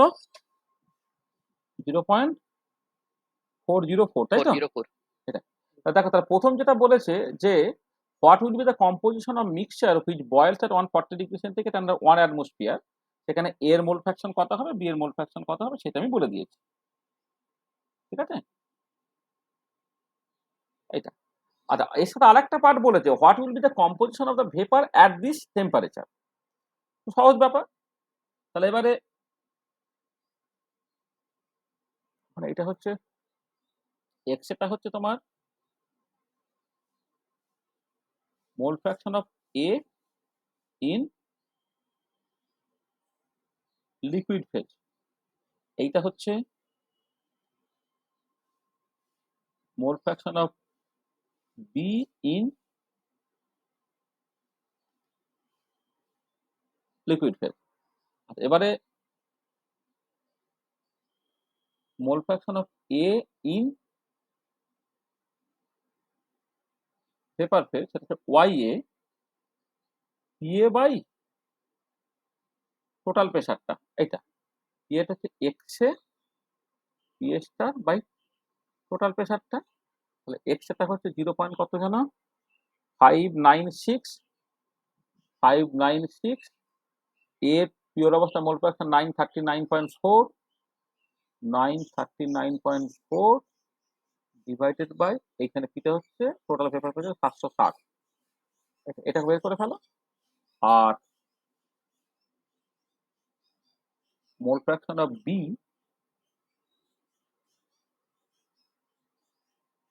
Vapour phase Y B P B by P total X B B star by vapour phase. তাহলে এদিকে 760টাই রয়ে গেল, এটা 0.404 রয়ে গেল। আর এটা হয়ে যাচ্ছে তোমার 495.8। 495.8 এটা করে ফেলো। বলো কত কত হচ্ছে।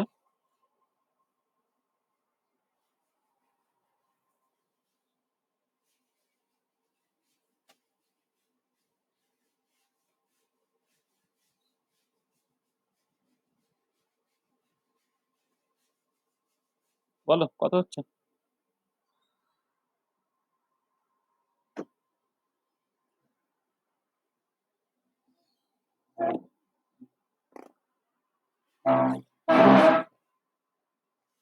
করছিস? হ্যাঁ স্যার হয়ে গেছে। 0.737 প্রথম একটা। 0.737 737। এটা বাকিটা। 0.263।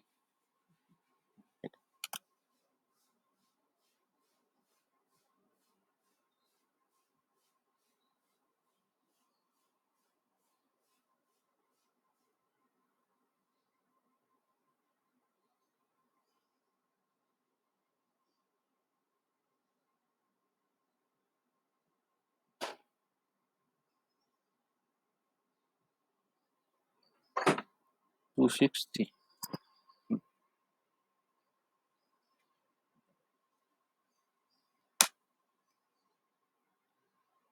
নেক্সট একটা প্রবলেম করো।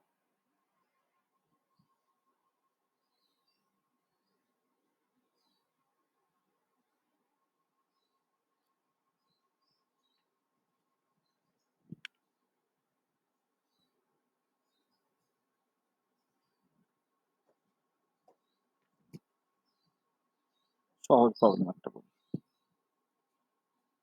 মানে সবসময় তো 4 নম্বরের কোশ্চেন পড়ে না, অনেক সময় তোমার 2 নম্বরের কোশ্চেনও দেয়। মানে নিউমেরিক্যাল বলো কিন্তু 2 নম্বরও দেয়।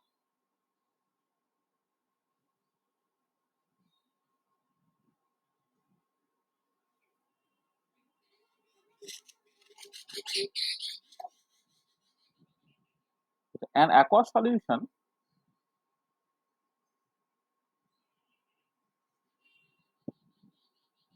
containing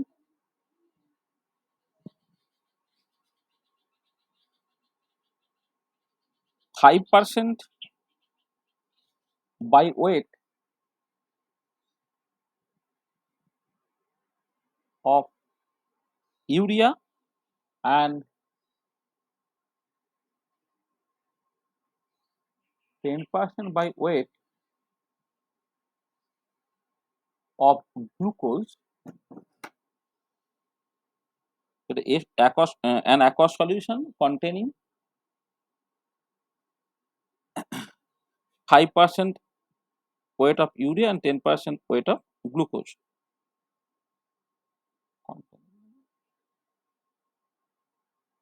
Contents লেখা হচ্ছে।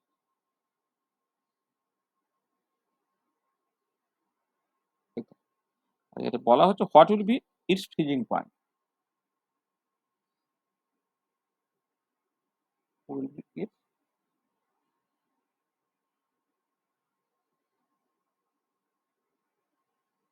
what will be its freezing point given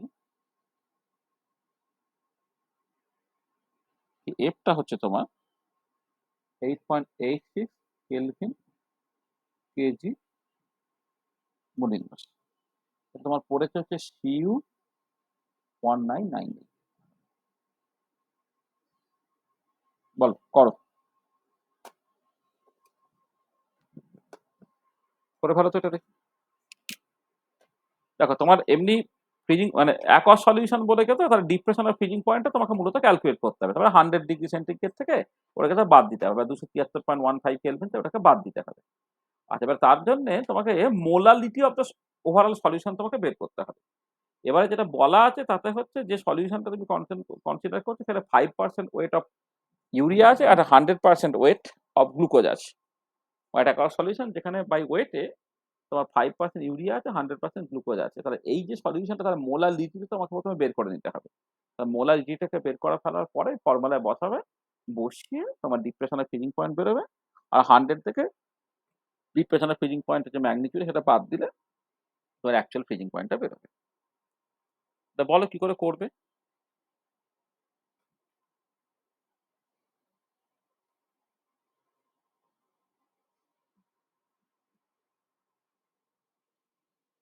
বলো কি করে করবে?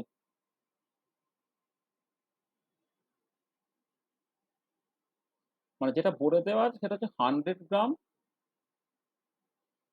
ওয়াটার contains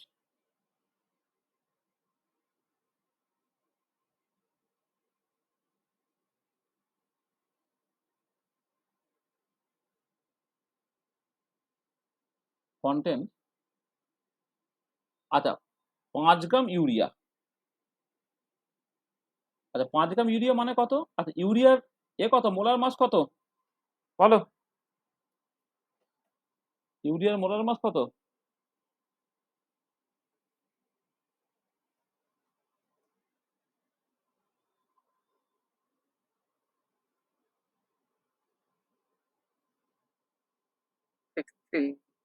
কত?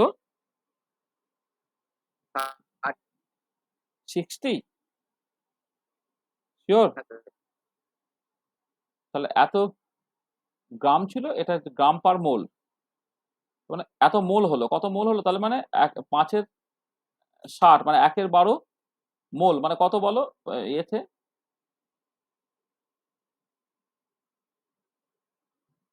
0.083। 0.083 মোল। আচ্ছা, আবার 100 গ্রাম ওয়াটার কন্টেন্স 10 গ্রাম গ্লুকোজ। 10 গ্রাম মানে এবারে বলো এটা 10 গ্রাম গ্লুকোজের মোলার মাস কত?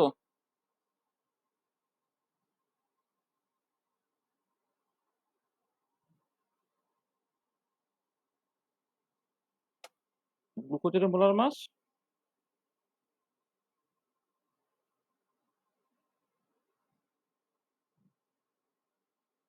180।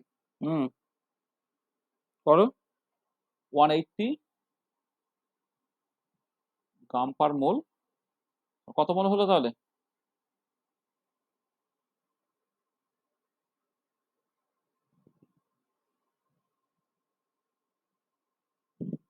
0.055।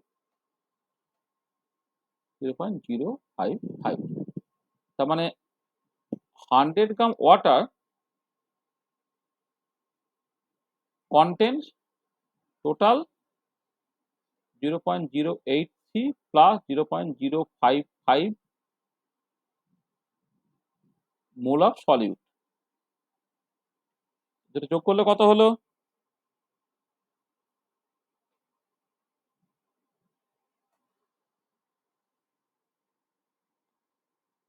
কত বলো?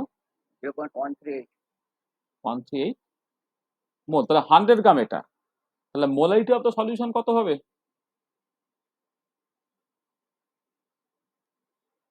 এটা 10 গুণ হয়ে যাবে। 100 গ্রাম যদি এটা কন্টেন্ট করে 1 লিটার কতটা কন্টেন্ট করবে, তাহলে তার 10 গুণ হয়ে গেছে 1.38 মোল পার কেজি হয়ে গেল। মানে এটা তো 100 গ্রাম এত মোল কন্টেন্ট করছে, তাহলে 1 কেজি কত কন্টেন্ট করবে এইটা? তাহলে এবারে ডিপ্রেশন অফ ফ্রিজিং পয়েন্ট কত হলো দেখো?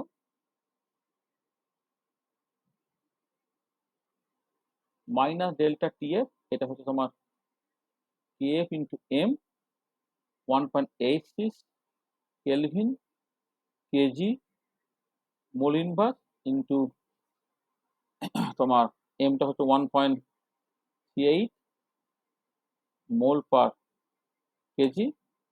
এটা করে দেখো কত বেরোচ্ছে।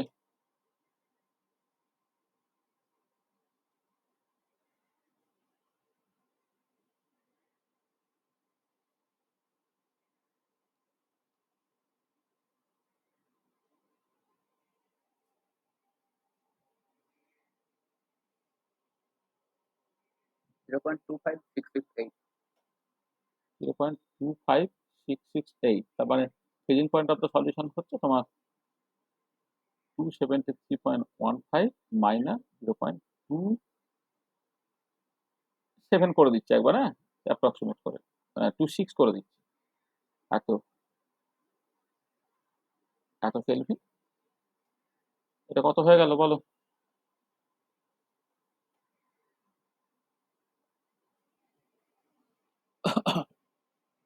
কত?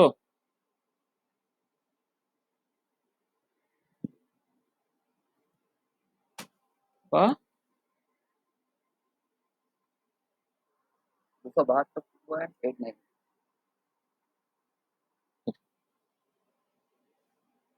ঠিক আছে।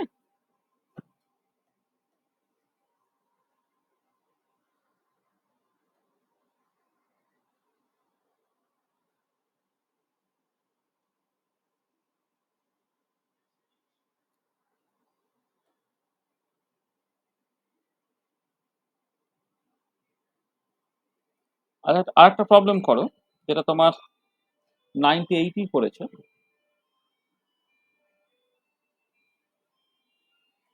Find the osmotic pressure of, সহজ কোশ্চেন।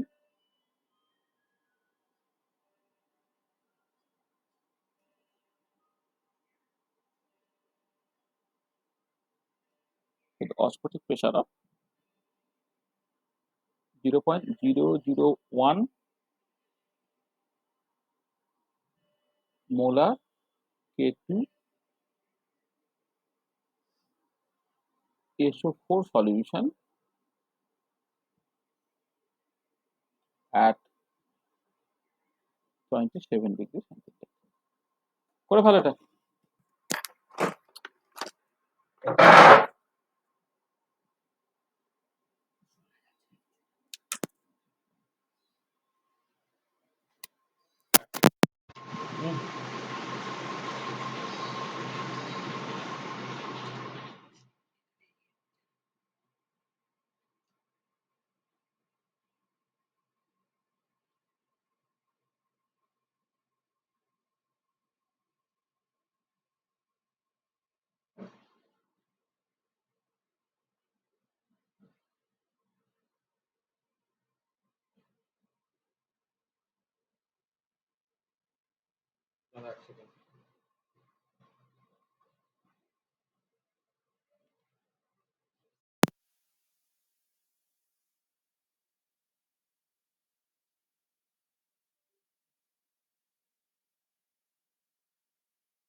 হ্যালো, শুনতে পাচ্ছ এখন কথা? কিরে? হ্যাঁ,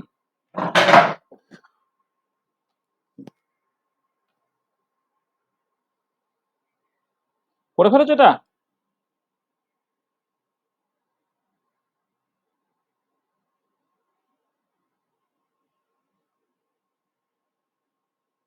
form van depth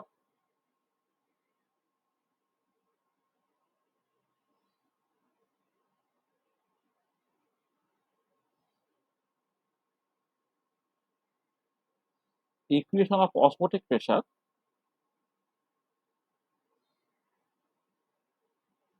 pi equal to CT into RT,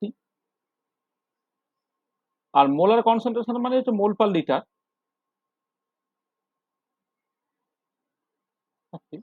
molar concentration মানে কত? 0.001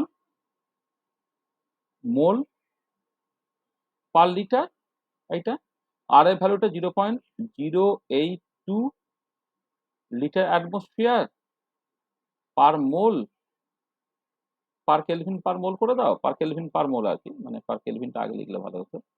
পার কেলভিন পার মোল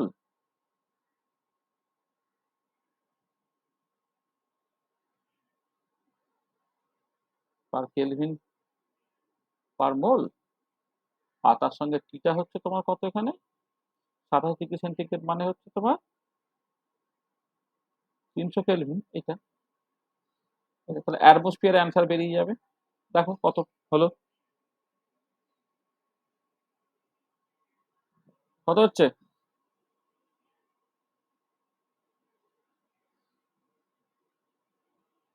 দেখো কত হচ্ছে।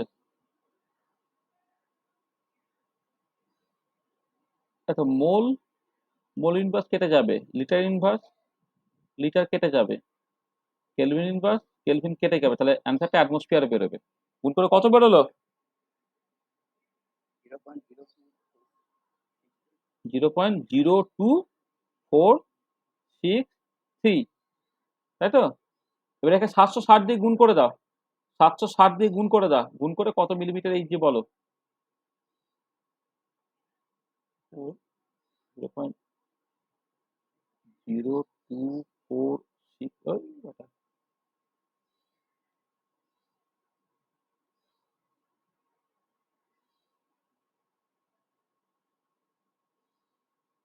0.2463 ইন্টু 760 মিলিমিটার এইচ কত বলো? 18.7188 মিলিমিটার এইচ, মিলিমিটার এইচ বের করো। নাহলে অ্যাটমসফিয়ারে বের করে, এখন ইউনিট টিউনিট কিছু বলতে বলেন, তুমি অ্যাটমসফিয়ারে বের করে রাখলেও চলবে।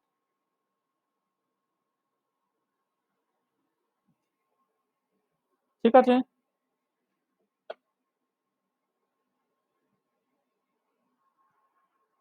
আর একটা প্রবলেম করো। এখন প্রবলেম গুলো আস্তে আস্তে সহজ লাগছে তো নাকি?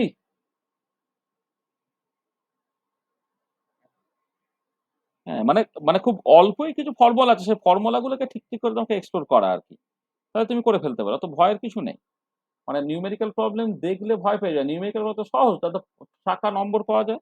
আমরা তো আগে তাই করতাম ছোটবেলায়, সবসময় নিউমেরিক্যাল প্রবলেম অ্যাটেম্প করার চেষ্টা করতাম, তাতে ফুল মার্কস পাওয়া যায়। হুম, এ সলিউশন কন্টেনিং আছে, নিউমেরিক্যাল প্রবলেম যদি ভয় পাও তাহলে কি করে ভালো রেজাল্ট হবে? তখনই হবে না। A solution containing 11 gram urea in 1000 centimeter cube of water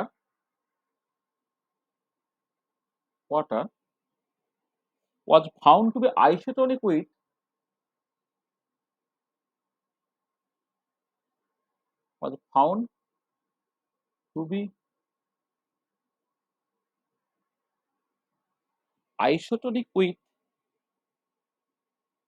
a decimal solution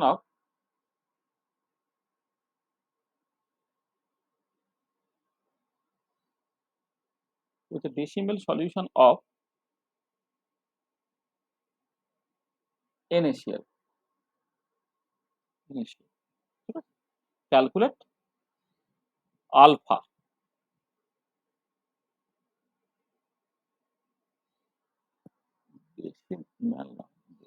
Normal.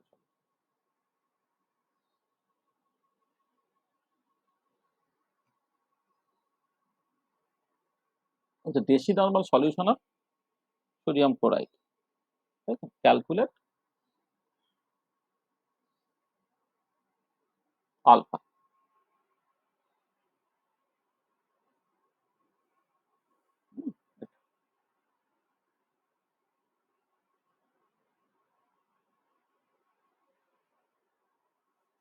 করো, প্রবলেমটা কি করে করবে? মানে সোডিয়াম ক্লোরাইড এখানে ফুললি ডিসোসিয়েট করছে বলছে না, হ্যাঁ,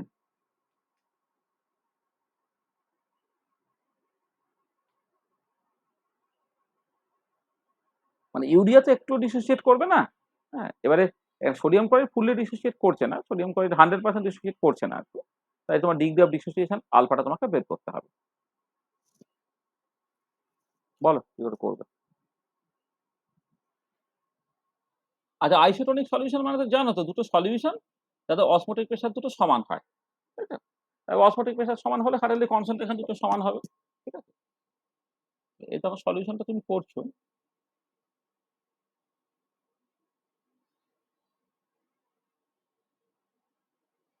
isotonic solutions have equal osmotic pressure and hence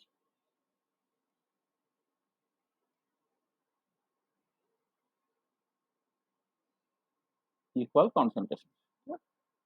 আচ্ছা, এবারে দেখো তোমার, ধরে নাও সোডিয়াম ক্লোরাইডটা সে ডিসোসিয়েট করছে করে Na প্লাস তৈরি করছে প্লাস Cl মাইনাস তৈরি করছে, তাহলে এবারে অ্যাট ইকুইলিব্রিয়ামে এর কনসেন্ট্রেশন সি থেকে C into 1 minus alpha, alpha C, এটা আলফা সি, সেখানে টোটাল কনসেন্ট্রেশনটা কত হয়ে যাচ্ছে? C into 1 minus alpha plus alpha C plus alpha C, তোমার এটা হয়ে যাবে হচ্ছে তোমার সি আলফাটা কেটে চলে গেল, C into 1 plus alpha into C. এটা হলো নাকি? এটা আচ্ছা, এবারে যেটা ব্যাপার হচ্ছে যে তাহলে এই যে C total this has to be C for urea, concentration for urea হবে, তার মানে 1 প্লাস আলফা ইন্টু সিটা হচ্ছে এখানে কত বলেছে, ডেসি নর্মাল। ডেসি নর্মাল মানে কত, 10⁻⁻1 নর্মাল। ডেসি মানে ডেসি 10⁻⁻1 সেন্টিমিটার/2 এইটা। আর এখানে ইউরিয়াটা কত হবে, ইউরিয়াটার মোলার মাস কত, 11 গ্রাম ডিভাইডেড বাই ইউরিয়ার মোলার মাস বের করলে না কত, 60, তাই তো, 60 গ্রাম পার মোল। এখানে মোলারিটিটা নর্মালিটিও তাই একই, মানে আর কি, মানে সোডিয়াম ক্লোরাইড ইত্যাদি ওজনের ক্ষেত্রে মোলারিটিও যা, নর্মালিটিও তাই আর কি। এখানে তোমার 10⁻⁻1 ডেসি নর্মাল মানে এখানে ডেসি মোলারও আর কি, সেটা কিছু অসুবিধা নেই। তার মানে তাহলে এটা এটা এটা সমান কত হয়ে যাচ্ছে বলো তো, 1 প্লাস আলফা ইন্টু 0.1, সেটা হয়ে যাচ্ছে কত, এটা 11/60 কত বলো,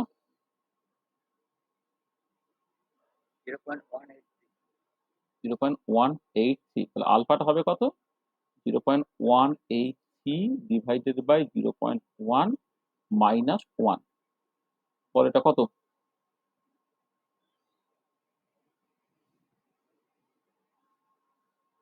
0.83, তাই না, 10 তো 1.82, ঠিক আছে।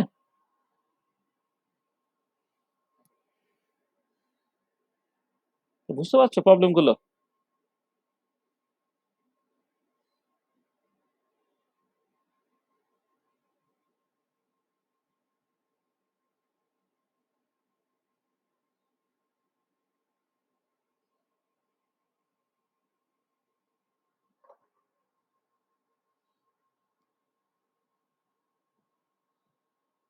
আর একটা প্রবলেম করো,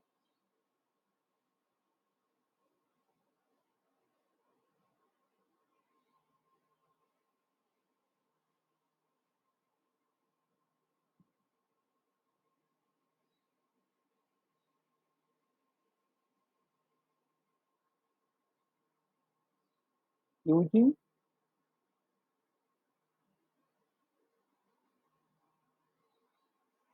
Van Hoff equation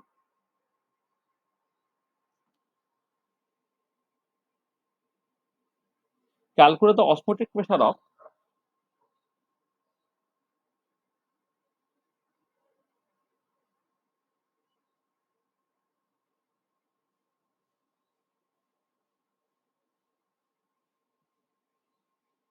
0.865 normal sucrose solution, 0.865 molar sucrose solution at 20 degree centigrade, and compare your result and compare your result with the experimental value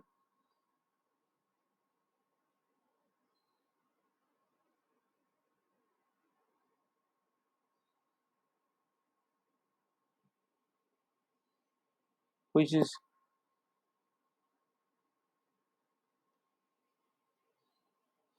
26.64 atmosphere, 26.64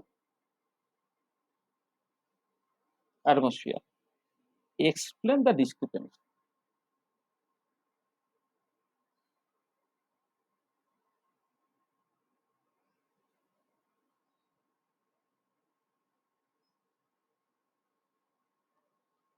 Explain the discrepancy.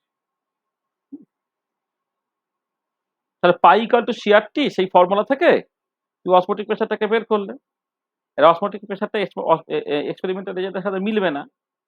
এবার কেন মিলবে না, তার কারণগুলোকে বলা, কারণগুলো হচ্ছে তোমার অনেক কারণ তুমি বলতে পারবে আর কি, হ্যাঁ, মানে সেই কারণেই তো তোমার এটা আসে না, মানে ভ্যান ডার ফ্যাক্টর তো সেই কারণেই আসে আর কি।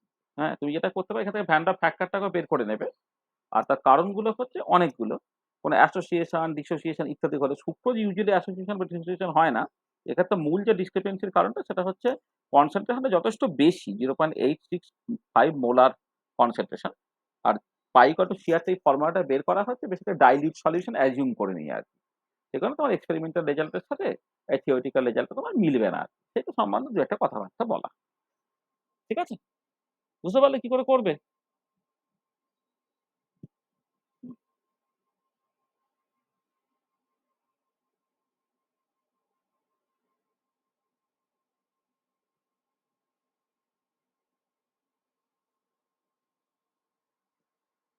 করে ফেলো।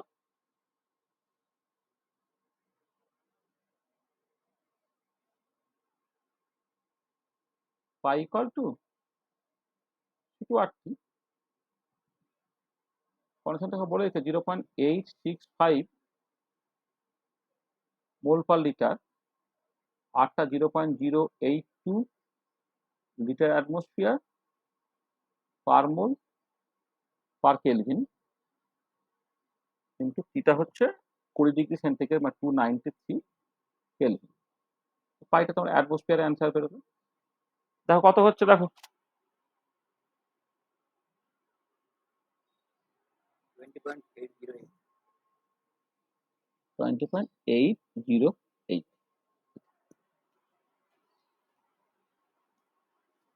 এবার সেটা এক্সপেরিমেন্টের সাথে মিলছে না। This result does not match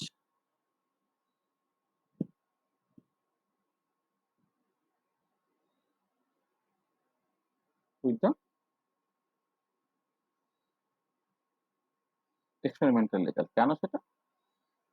This is due to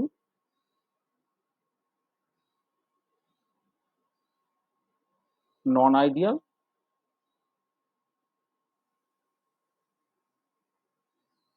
nature of the solution. This solution being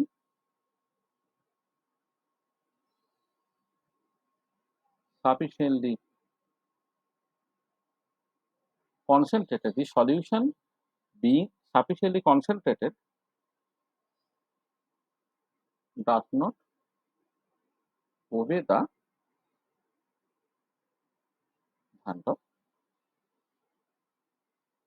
equation of osmotic pressure। এটাই বললো। ঠিক আছে? তো এই হচ্ছে এই টাইপের নিউমেরিক্যাল প্রবলেম আর কি। আমি ধরো মোটামুটি ফেজিকুলি মানে আমাদের থার্মোডাইনামিক্সে সব জায়গায় মিলিয়ে মিশিয়ে আমি তো আগের দিন এবং আজকে মিলে বেশ কিছু কিছু প্রবলেমস করলাম। হ্যাঁ, এবারে তোমরা মানে আমি তো প্রথমেই তোমাদের জিজ্ঞেস করলাম কার কি আটকেছে দেখো। তোমরা নিজেদের দিক থেকে কিছু আটকেছে সেটা তো তুমি বললে না। সেটা আমি আমার মতো করে বেশ কিছু কিছু প্রবলেম করলাম। স্টিল মানে তোমাদের 8 তারিখ থেকে পরীক্ষা, মানে তোমরা মানে আমি তোমাকে আর একটা সময় দিচ্ছি, তোমার ধরো লেটেস্ট আর কি, লেটেস্ট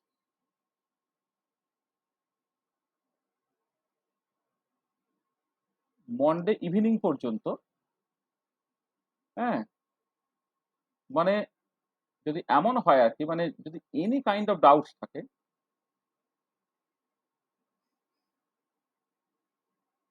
ডাউটস কোয়ান্টাম মেকানিক্সে,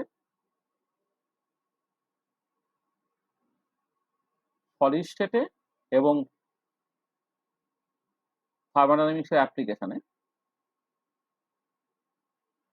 ঠিক আছে, এনি কাইন্ড অফ ডাউটস যদি তোমাদের কিছু থাকে তাহলে সেইটা তুমি এই মানডে ইভিনিং এ তুমি আমায় জানাবে, মানডে ইভিনিং এর মধ্যে। ঠিক আছে? যদি তুমি জানাও তাহলে আইদার মানডে ইভিনিং এ অথবা হচ্ছে তার পরের দিনে মঙ্গলবারে সকালে, এর মধ্যে যা কিছু ডাউট ছিল সেই ডাউটস গুলো আমি ক্লিয়ার করে নেব। ঠিক আছে? আজকে যেমন ওই ছেলে আর ক্লাসে আসেনি, আগের দিন আমাকে এসএমএস করলো যে একটা কি নামটা ওর ভুলে গেলাম, যাকে মানে যেখানে হচ্ছে ওই তোমার সলিড স্টেটে তোমার একটা গিভেন আইনস্টাইন ক্যারেক্টারিস্টিক টেম্পারেচার বলে দিয়েছে, আর কোন একটা পার্টিকুলার টেম্পারেচারে হিট ক্যাপাসিটি অফ সলিডটা তোমাকে বের করতে বলেছে। তাহলে ওকে আমি বললাম জাস্ট ডিরেক্টলি ফর্মুলায় বসিয়ে দে তাহলেই তো হয়ে যাবে।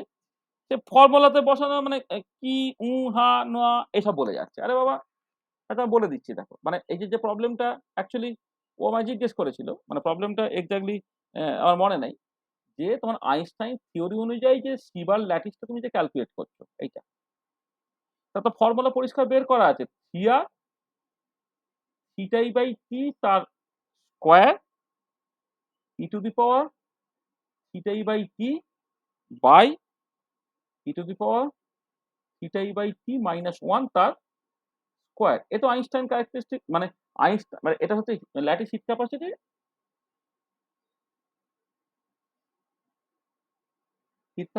ইন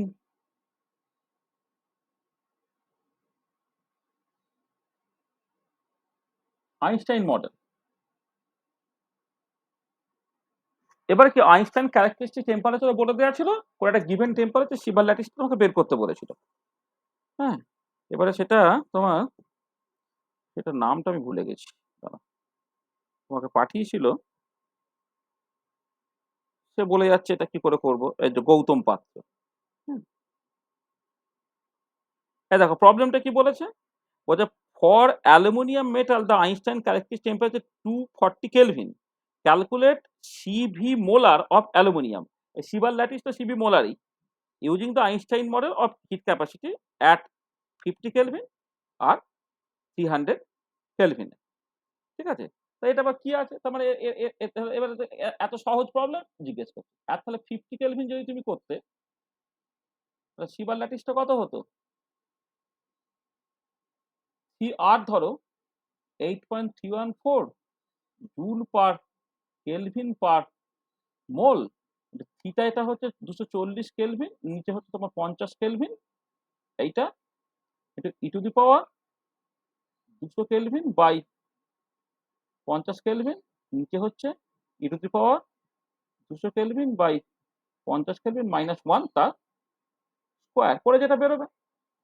আর এটাই যদি অ্যাট 300 কেলভিনে বলে, সিবার lattice 3 into 8.314 joule per kelvin per mole into 240 kelvin by 300 kelvin into E to the power 200 kelvin by 300 kelvin E to the power 200 kelvin by 300 kelvin minus 1 তার স্কয়ার করে উত্তর বেরিয়ে যাবে। তাহলে আমি বলছি যে ফর্মুলায় ডিরেক্টলি বসিয়ে দিলেই প্রবলেমটা হয়ে যাবে। সে জিজ্ঞেস করছে, স্যার এটা কি del U by del T আর কনস্ট্যান্ট ভি দিয়ে করবো তো, অমুক তুমুক হ্যানা ত্যানা। মানে একটুখানি লেখাপড়া না করে যদি কোশ্চেন টোশ্চেন কেউ জিজ্ঞেস করেন, আমার মাথা যায় গরম হয়ে। হ্যাঁ, মানে যে জিনিসগুলো ফ্ল্যাট জিনিস, হ্যাঁ একদম বই দেখলেই করতে পারা যায় বা আমাদের ক্লাস নোটটা দেখলেই করতে পারা যায়, সেগুলো পর্যন্ত সে করবে না। শুধু একটা স্যার, হ্যাঁ মানে মানে তাকে যা খুশি বলা যায় বাস বলে দিল। তাদেরকে নিজেকেই বোকা প্রতিপন্ন করছে, সেটা তার একবারও মাথায় থাকছে না। তাই তো ফর্মুলা বসাবে, এইটা কি ক্যালকুলেটরে বসে ক্যালকুলেশনটা করা যাবে না?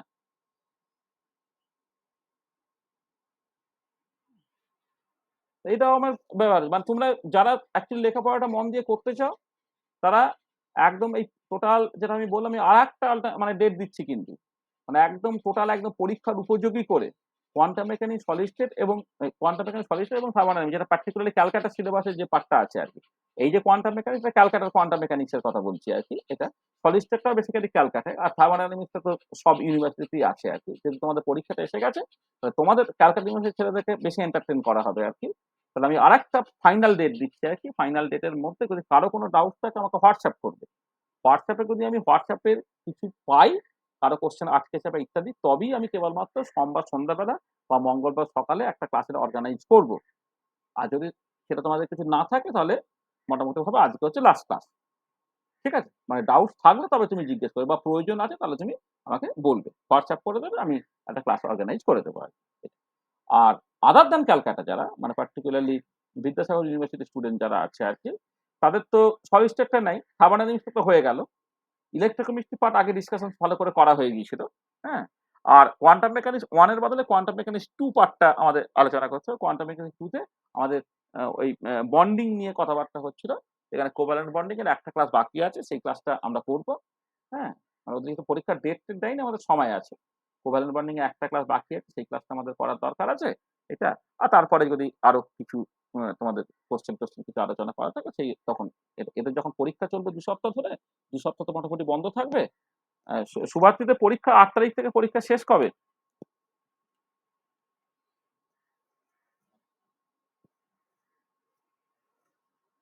কি রে শুভার্থী আছিস? ক্যালকাটা কেউ আছিস?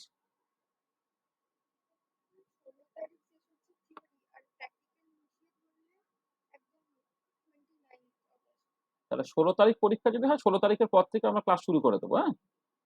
প্র্যাকটিক্যালটা ঠিক আছে, তা তো হবে তার মতো করে। 16 তারিখ যদি পরীক্ষা শেষ হয় 16 তারিখে মানে পরেই আমি ক্লাস শুরু করে দেবো, হ্যাঁ? মানে একদম 5th সেমিস্টারের ক্লাস। আমরা ওয়েট করব না। আর এমনি এতে যদি তোমাদের কিছু আটকে-টাটকে থাকে তাহলে আমায় বলবে। আমরা ওই সোমবার সন্ধ্যাবেলা বা মঙ্গলবার সকালে যে টাইমটা যেকোনো একটা টাইমে আরকি আমি আরো ফাইনাল যে ডাউটস আছে ডাউটসটা ক্লিয়ার করে দেবো। মানে আমি বলছি পরীক্ষা দিতে যাওয়ার আগে তুমি ফুললি স্যাটিসফাইড হয়ে পরীক্ষা দিতে যাও। তোমার যদি মনে হয় যে থিওরিটিক্যালিও কোনো একটা পার্টিকুলার জায়গায় তোমার অসুবিধা আছে তাহলে আমায় বলবে। ঠিক আছে? কিন্তু পরীক্ষা দিতে যাওয়ার আগে আমার দিক থেকে আমি তোমাকে ফুললি স্যাটিসফাই করেছি সেই সার্টিফিকেট দিয়ে তুমি পরীক্ষা দিতে যাবে। এবার তুমি যদি ফাঁকি মারো আমার কিছু করার নেই। হুম? ঠিক আছে?